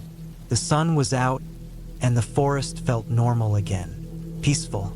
I followed the stream, keeping my eyes on the water, watching the way it twisted and turned through the land. Then I saw him, a man, standing on the other side of the stream. He was maybe 50 feet away, partially hidden by the trees, but I could see him clearly. He was tall, wearing dark clothes, and he wasn't moving, just standing there, watching me, my body locked up. I don't know how long I stood there, staring back at him, but it felt like forever. Then, slowly, he stepped backward into the trees and disappeared. I didn't hear him move, didn't hear leaves rustle. It was like he melted into the forest. My heart was pounding so hard it hurt. I turned and walked back to camp as quickly as I could without running. By the time I got back to camp, the sun was starting to set. I had the overwhelming urge to leave, to pack up and get out. But the thought of hiking back to the car in the dark was worse. I built another fire, bigger this time, and sat with my back against my tent, my knife in my lap. Every little sound put me on edge. The rustling of leaves, the snap of a twig. It all felt too loud, too close. At some point, I must have dozed off because I woke with a start. The fire was still burning, but it was lower now, the embers glowing red. And there, right at the edge of the trees, was another fire, smaller than mine but fresh. And beside it, the man, sitting on a log, staring into the flames. He wasn't looking at me, but he didn't have to. He knew I was there. I didn't move, didn't breathe. I just watched him. He sat there for what felt like hours. Then, without warning, he stood up and kicked dirt over the fire, putting it out. And then he turned and walked back into the woods. I didn't sleep. I packed up my gear before the sun even rose, shoving everything into my pack as fast as I could. I didn't eat, didn't drink. I just started walking, fast. The whole time, I felt like I was being watched, like he was just out of sight, keeping pace with me, hidden behind the trees. I didn't stop, didn't rest. By the time I reached my car, my legs were shaking, my lungs burning. I threw my pack into the back seat, jumped in, and locked the doors. I sat there for a few seconds, gripping the wheel, trying to slow my breathing. Then, in the rearview mirror, I saw something. Movement. A figure. Far back at the tree line. Watching. I didn't hesitate. I started the car and drove. I didn't stop until I was miles away, in a small town, surrounded by people. I never went back. Never camped alone again. And I never forgot the man in the woods.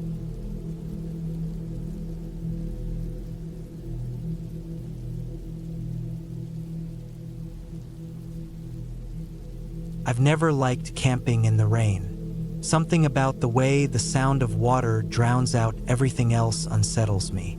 You don't hear the wind moving through the trees the same way. You don't hear small animals shifting around in the underbrush. And worst of all, you don't hear people approaching. That night, I was out in the middle of nowhere, somewhere in the forests of northern Montana. I had been driving for most of the day, looking for a good place to set up camp. I wasn't in an official campsite. I had decided to go off-road, deeper into the woods, somewhere I could be alone. I preferred it that way. By the time I found a decent clearing, the sky had already turned gray. The air was thick with moisture, and I could smell the coming rain. I set up quickly, pitching my small one-person tent and gathering some dry wood before it got too wet to burn. I had a simple plan for the night: cook some food, sit by the fire for a while, and get some rest before heading out the next morning. The rain started just as I got my fire going. It wasn't heavy at first, just a light drizzle tapping against the leaves overhead. I sat by the fire, eating a can of beans, listening to the soft sound of raindrops hitting the tarp I had set up over my fire. Felt peaceful at first, calming even, but that feeling didn't last. As the rain got heavier, the forest around me seemed to change. The sounds of the woods faded, replaced by the constant patter of water against leaves, against the ground, against my tent. The fire struggled to stay alive, the flames hissing as raindrops hit the wood. I threw on more fuel, trying to keep it going as long as I could. At some point, I realized just how isolated I was. The nearest road was miles away, and as far as I knew, there wasn't a soul for miles. Just me, my small fire, and the endless stretch of dark, wet forest. Then I heard it, a sound that didn't belong. It was faint at first, almost hidden beneath the rain. A soft, deliberate crunch. Footsteps. I froze, straining to hear through the downpour. At first, I thought I was imagining it. Maybe it was just the sound of the rain hitting the ground differently in some spots. But then I heard it again. Closer. Slow, deliberate steps on wet leaves. I turned, scanning the darkness beyond the firelight. I couldn't see anything beyond the trees, just the dim outlines of the forest, shifting in the wind. The fire wasn't bright enough to reach that far. I sat still, barely breathing. I wanted to believe it was an animal, maybe a deer moving through the woods, but the footsteps sounded too careful, too steady. Animals don't move like that. I stood up slowly, grabbing the hatchet I had brought along. I wasn't planning on using it for anything but chopping firewood, but at that moment, it felt like the only thing standing between me and whatever was out there. The footsteps stopped. I held my breath, listening. Silence. Nothing but rain. I told myself it was just my imagination, that the rain was playing tricks on my ears. But deep down, I knew that wasn't true. Something was out there, and it was watching me. I sat back down by the fire, pretending not to notice. If someone was out there, I didn't want them to know I was aware. I wanted them to think I was just another camper, clueless, unaware. Minutes passed. The rain grew heavier. The fire burned lower. Then, another sound. Not footsteps this time. Something closer. A soft rustling just beyond the edge of the clearing. Someone or something moving just out of sight. I gripped my hatchet tighter. The fire was dying, and I knew I needed to make a decision soon. I could sit here and hope whoever was out there lost interest, or I could pack up and get the hell out. I chose the second option. Moving as quietly as I could, I grabbed my flashlight and aimed it toward the trees. The beam cut through the darkness, but I didn't see anything, just trees and rain. I packed fast, shoving everything into my bag, not caring if it was wet. I left the fire burning as long as I could, hoping it would keep whatever was out there at bay. The moment I had everything packed, I grabbed my gear and started moving. I didn't run. Running in the dark, in the rain, in unfamiliar woods was a good way to get hurt. I walked quickly, keeping my flashlight low, checking over my shoulder every few steps. I didn't see anything, but I still felt it. Something was following me. I could hear it now, the faint crunch of footsteps behind me, matching my pace. Not running, just walking, watching. I pushed forward, my heart pounding. My truck was parked a few miles away, and if I could just make it there, I'd be safe. The rain made it hard to move quickly. The ground was slick, the mud pulling at my boots. I slipped once, catching myself before I fell. Behind me, the footsteps stopped. I turned my flashlight toward the trees. Nothing. I kept moving. The closer I got to my truck, the faster I moved. The footsteps stayed with me, always just far enough that I couldn't see who or what was making them. Then I saw it, the faint glint of my truck's headlights in the distance. Relief flooded through me. I picked up my pace, almost running now. Then, just as I reached the truck, I heard it, a sound I'll never forget. A low, deliberate exhale. Right behind me. I didn't turn around. I didn't look. I yanked open the door, threw my bag inside, and slammed it shut. My hands fumbled for the keys, shaking as I shoved them into the ignition. The engine roared to life. I hit the gas. As I pulled away, my headlights cut through the rain, illuminating the forest ahead. For a split second, just before I turned onto the road, I saw something in the rearview mirror. A figure standing at the edge of the trees, tall, motionless, watching. I didn't stop. I didn't slow down. I drove until I was miles away, until the rain had let up, until the forest was nothing but a dark blur in my mirror. I never went back to that spot. I don't know who or what was out there that night, and I don't ever want to find out.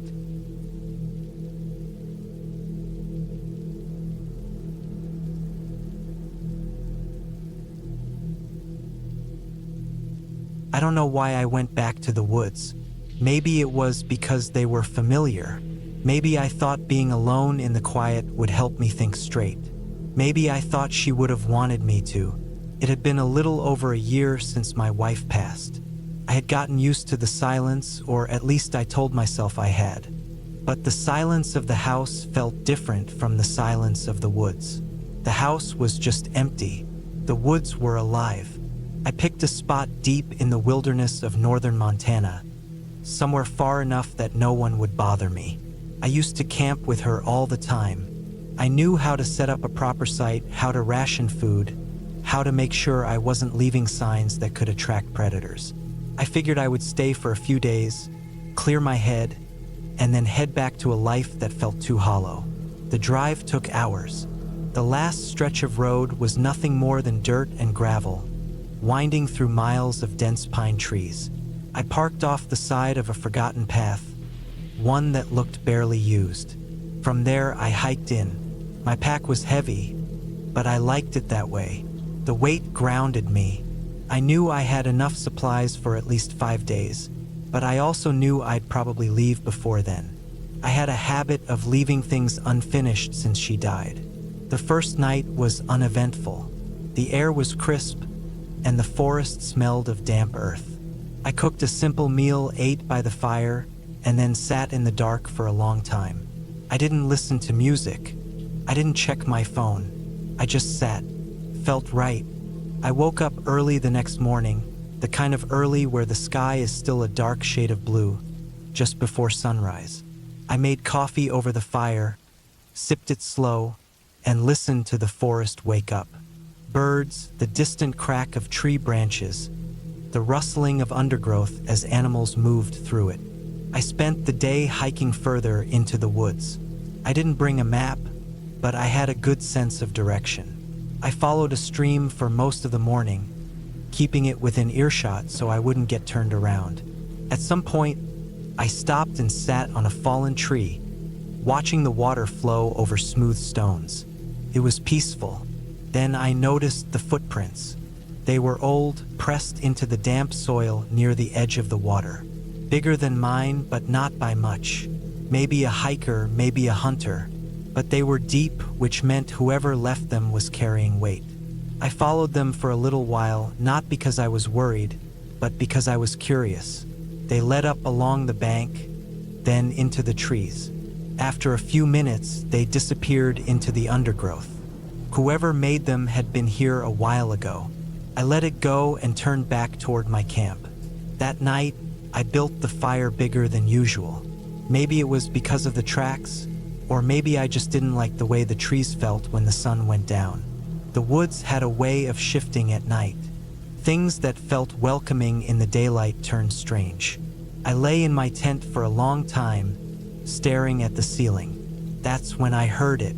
Not an animal, not the wind, something walking. Slow, deliberate. The sound was faint, almost like it didn't want to be heard. I stayed still, listening. It was coming from the direction of the stream. My fire had burned low, just enough to cast a faint orange glow outside my tent. The footsteps stopped. For a long time, nothing happened. Then I heard something else. Breathing, not mine. It was low and steady, just beyond the edge of the light. It stayed there for what felt like forever. Then slowly it faded away. I didn't sleep much after that. Morning came, and everything felt normal again. The fire had burned out, and the forest looked the same as it had the day before. But I knew what I had heard. I packed my things and decided to head back toward my truck. Maybe I had been out there long enough. The hike back was slower than I remembered. The forest felt different. I kept looking over my shoulder, expecting to see something between the trees, but there was nothing. Then I saw the footprints again. New ones. They were next to mine, following mine. Whoever had been out there last night had followed me. They had stood just beyond the firelight, watching, and now they had retraced my steps. I picked up my pace. The air felt thicker, like the whole forest was holding its breath. I reached my truck just as the sun started setting. My keys were in my pocket. I unlocked the door, threw my pack inside, and slid behind the wheel. The engine turned over, loud in the quiet. I looked up once just before putting it in gear.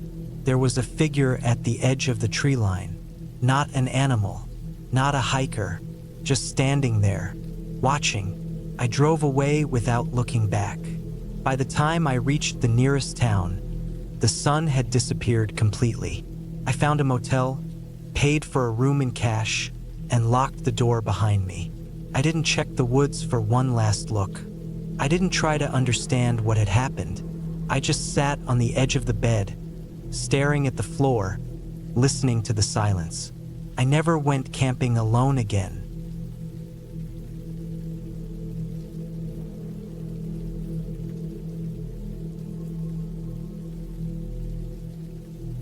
I never liked the idea of camping near a graveyard.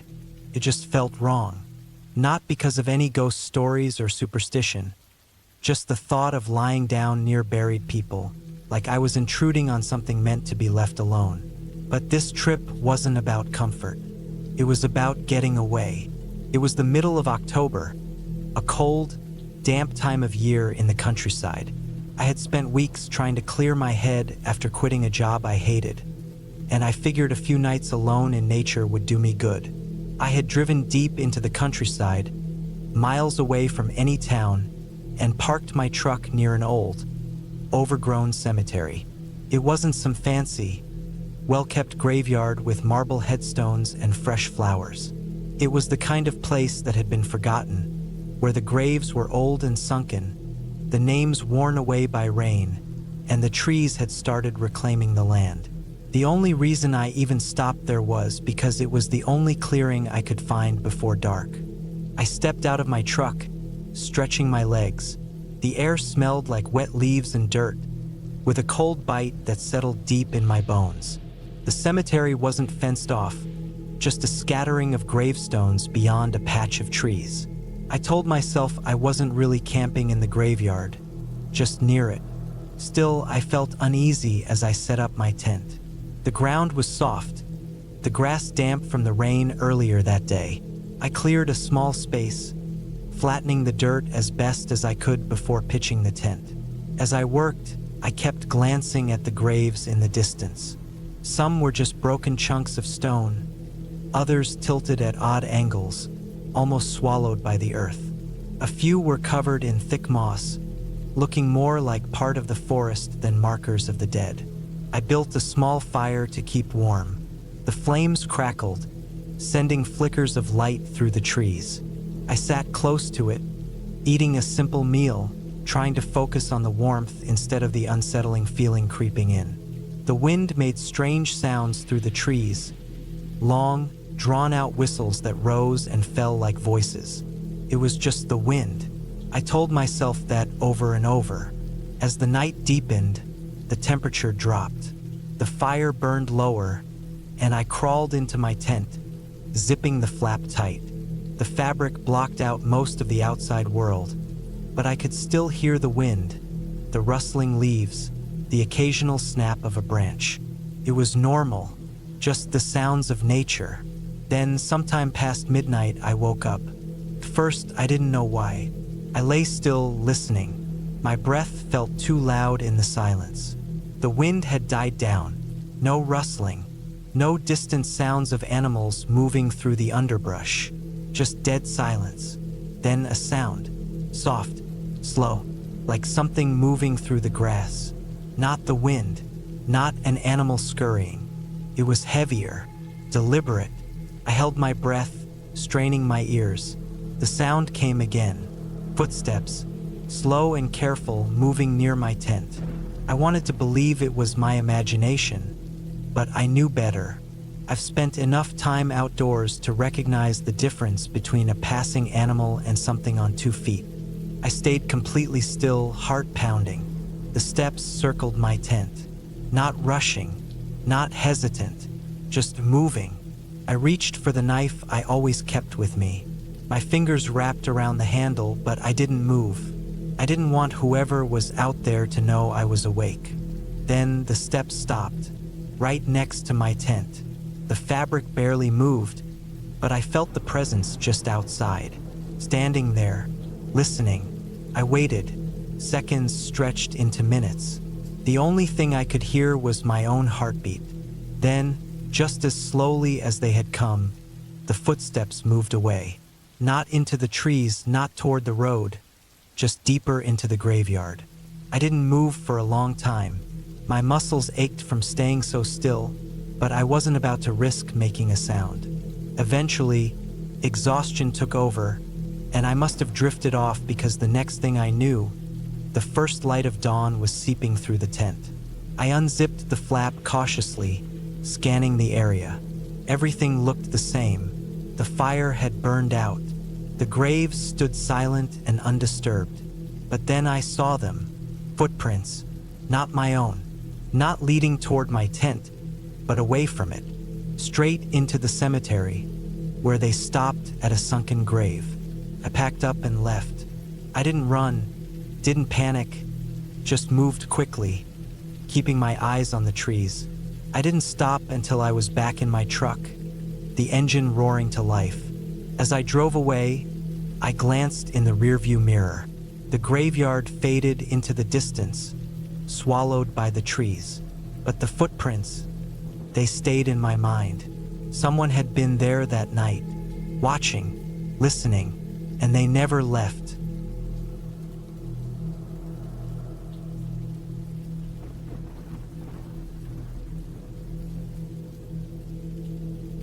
I had always been someone who enjoyed being alone in the outdoors. There was something about being away from the noise of the city, the distractions of modern life, and the never-ending responsibilities that weighed on me. Camping was my way of escaping it all, of resetting my mind. That's why I found myself deep in the woods that night, alone with nothing but my gear, a small campfire, and the sound of the wind rustling through the trees. I had picked a remote spot, somewhere off the main trail where few people ever ventured. I liked it that way. The further away from people I was, the better. I had parked my truck a few miles back, hidden away on an old logging road, and hiked in with my pack. By the time I set up camp, the sun was already beginning to set. The air was crisp, the smell of damp earth and pine filling my lungs. It was perfect. At least it should have been. I started my fire as the last light of the day disappeared behind the treetops. I had a simple meal, a can of beans and some jerky, washing it down with water from my flask. The woods were quiet, too quiet. There were no usual sounds of crickets or distant animal calls, just the wind shifting through the trees. I tried to shake the feeling of unease, convincing myself that I was overthinking it. After all, I had camped alone many times before. I let the fire die down to embers and climbed into my tent, zipping it up behind me. The night was cold, and I bundled myself in my sleeping bag, listening to the stillness outside. I told myself that I'd sleep well, that I'd wake up early and hike out after breakfast. That was the plan. But sleep never came. Sometime past midnight, I heard something, a crunch, the sound of something moving in the woods just outside my camp. My body tensed immediately, my mind instantly alert. I held my breath, listening. Another crunch, closer this time. It was deliberate, a slow, steady movement, not an animal scurrying through the brush, not the wind, something else. I stayed as still as possible, waiting. The sound stopped. Nothing but silence again. I waited longer, telling myself it was nothing. Maybe a deer, maybe just the forest settling. And then another step, this time right outside my tent. A wave of fear washed over me, making my skin prickle. There was no mistaking it now. Someone or something was out there, standing just feet away from where I lay. I reached slowly for the hunting knife strapped to my belt, my fingers tightening around the handle. My heart pounded in my chest, each beat heavy and loud in my ears. I forced myself to breathe as quietly as possible. The presence outside didn't move. It just stood there, waiting. Minutes passed, stretching into what felt like an eternity. I fought the urge to unzip the tent and look. I didn't want to see. I didn't want to know what was standing out there in the dark. Then, without warning, a sound. A deep, slow exhale. Right outside the thin layer of fabric separating me from whatever was out there. I clenched my knife tighter, my body stiff with terror. My mind raced through possibilities. If I lunged out with the knife, I'd be completely exposed. If I stayed inside, I had no way of defending myself if it decided to attack. And then movement. Slow, deliberate steps retreating into the woods. Whatever it was leaving. I stayed awake for the rest of the night, gripping my knife, listening. The sounds never returned, but I couldn't shake the feeling that I was being watched, that something was out there in the darkness, just beyond my sight. By the time the first light of dawn crept through the trees, I was already packing up my gear. I moved quickly, my hands shaking as I stuffed everything into my pack. The woods were still eerily silent. No birds, no wind, just emptiness. As I slung my pack over my shoulder and took one last look at my campsite, my blood ran cold. Footprints, deep, unmistakable footprints in the dirt, leading from the trees, stopping right outside my tent. I didn't wait around. I hiked out as fast as I could, pushing through the brush, my knife still in my hand. When I finally reached my truck, I threw my pack into the bed and got inside, locking the doors. I sat there for a moment, trying to catch my breath. Then I started the engine and drove away, leaving that place behind. I don't know what I encountered that night. I don't know if it was just some stranger or something worse, but I do know one thing. I will never camp alone again.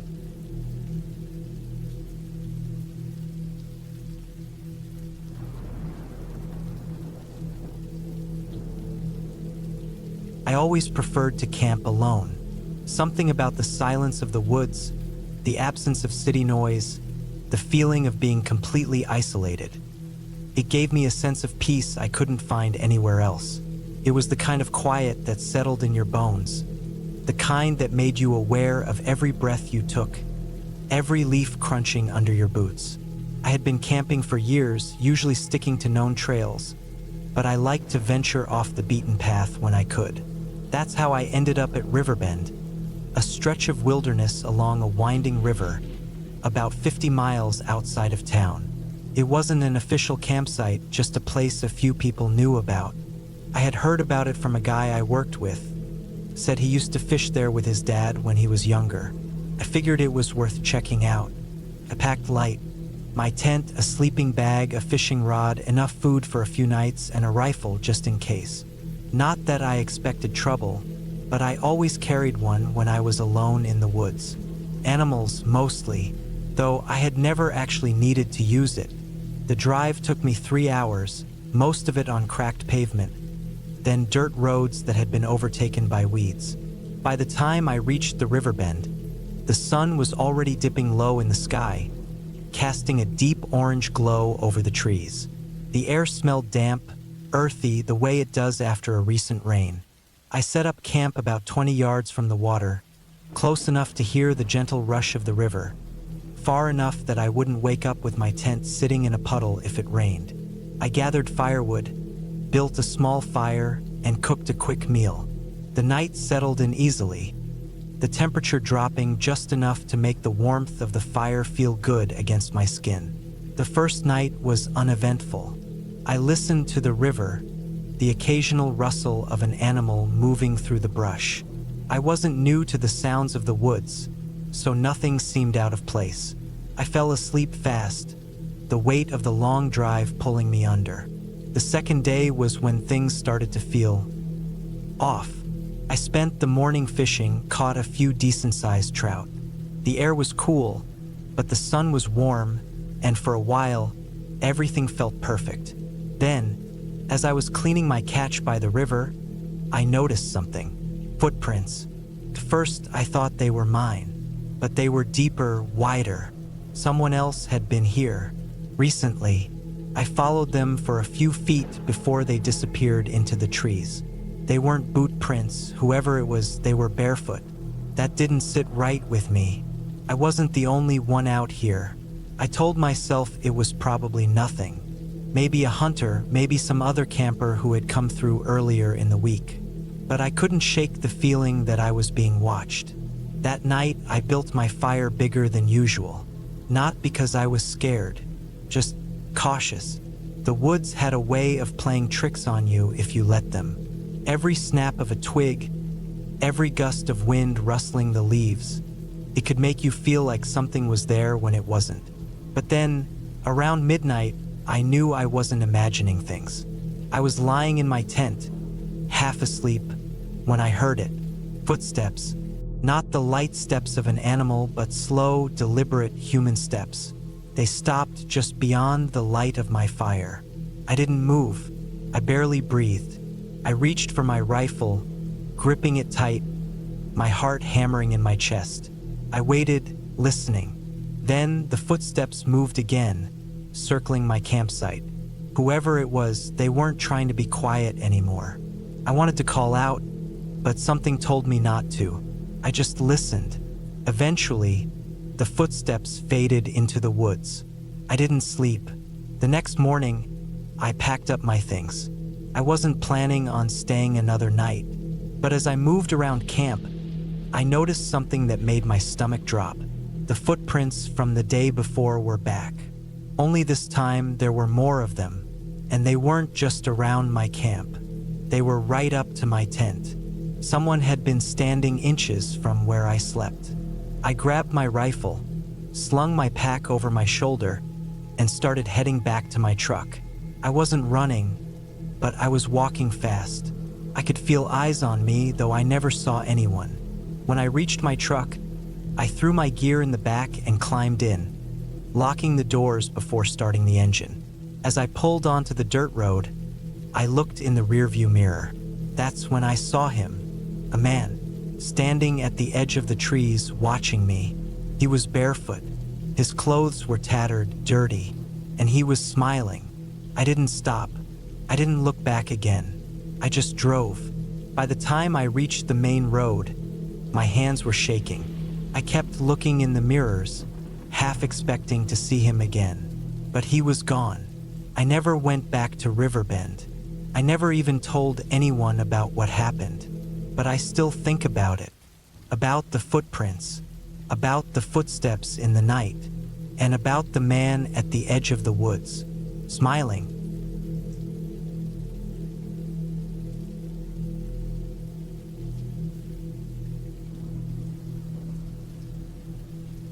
I was never one to be afraid of the outdoors. I grew up in a small town in Montana, surrounded by forests, mountains, and miles of open land. Camping, hiking, and hunting were second nature to me. I'd spent countless nights under the stars, alone or with friends, and never once did I feel unsafe. But that changed one summer when I decided to take a solo camping trip in Idaho's Sawtooth Wilderness. I was 28 at the time. It had been a rough few months. Work had been stressful. My girlfriend and I had split up, and I just needed to clear my head. A weekend alone in the wilderness seemed like the perfect way to reset. I packed up my gear, loaded my truck, and drove 4 hours from my place in Montana to a remote trailhead in Idaho. The plan was simple. Hike in about 10 miles, set up camp near a lake, spend 2 nights there, and then hike back out. The trail was beautiful, winding through dense pine forests and over rocky ridges. The further I got from the road, the quieter it became. By the time I reached the lake in the late afternoon, I hadn't seen another person for hours. That was exactly what I wanted. The lake was tucked into a small valley, surrounded by thick trees on 3 sides, with a rocky shoreline on the 4th. I found a flat spot near the water, set up my tent, and got a fire going before the sun dipped below the treeline. As the night came, everything felt normal. The stars were bright, the air was cool, and the fire crackled softly. I ate my dinner, sipped on some whiskey from my flask, and enjoyed the solitude. Eventually, I crawled into my sleeping bag and dozed off. I woke up sometime in the middle of the night. At first, I wasn't sure why. The fire had died down, leaving only glowing embers. The night was dead silent. No wind, no rustling leaves, not even the sound of insects. That was strange. Usually, the woods were alive at night, even in the dead of summer. Then I heard it, a soft, slow crunching sound. Someone, or something, was walking near my camp. I held my breath, straining my ears. The footsteps were deliberate, careful, not the random scurrying of an animal. They circled my tent, stopping every few steps. I reached for my knife, gripping it tightly. My heart pounded in my chest. Then, just as suddenly as they had started, the footsteps stopped. I lay there for what felt like hours, waiting for something to happen. But nothing did. Eventually, exhaustion took over, and I drifted off again. In the morning, I stepped outside my tent and looked around. The ground was mostly dirt and pine needles, but I could still make out faint footprints circling my campsite. They were human, barefoot. A cold chill ran down my spine. I hadn't seen anyone on my hike in. There were no other campsites nearby. And who the hell walks around barefoot in the wilderness? I tried to shake it off. Maybe someone was out here just like me. Maybe they got lost and wandered into my camp. It didn't make sense, but I had no better explanation. I decided to stay another night anyway. I had a rifle with me and enough experience in the wild to handle myself. The second day went by quietly. I spent most of it fishing and exploring the area around the lake. But as the sun started to set, I couldn't shake the uneasy feeling that I wasn't alone. It wasn't just paranoia. Something felt wrong. The woods were too quiet, like they were holding their breath. That night, I made sure to keep my rifle close. I let the fire burn longer, hoping it would keep anything or anyone away. But just like the night before, I woke up to the sound of footsteps. This time, they were closer. I could hear them right outside my tent, slow and deliberate. My heart hammered in my chest. I reached for my rifle, but before I could grab it, something pressed against the fabric of my tent. It was a hand, a human hand. I could see the outline through the thin nylon, fingers splayed wide. It stayed there for a long moment, then slowly dragged downward. I snapped. I grabbed my rifle and yanked the zipper open in one motion, jumping out of the tent. My flashlight beam cut through the darkness, but there was nothing there. No footprints. No movement, just the trees standing silently in the night. I didn't sleep after that. I sat by the fire, rifle in my lap, watching the shadows. As soon as the first light crept over the mountains, I packed my gear and got the hell out of there. The hike back felt different. I kept looking over my shoulder, expecting to see someone following me. I never did, but the feeling of being watched never left. When I got back to my truck, I felt a wave of relief. I tossed my gear in the back, jumped in, and locked the doors. Before I pulled out, I glanced in my rearview mirror, and I saw him, a man, standing at the edge of the trees. He was too far away for me to make out his face, but I could see that he was completely naked. His skin was pale, almost gray in the morning light. He didn't move, didn't wave, just stood there watching me. I didn't stick around. I threw the truck into drive and tore out of there, not looking back. I don't know who he was. I don't know what he wanted, and I don't think I ever will. But I do know one thing. I will never camp alone again.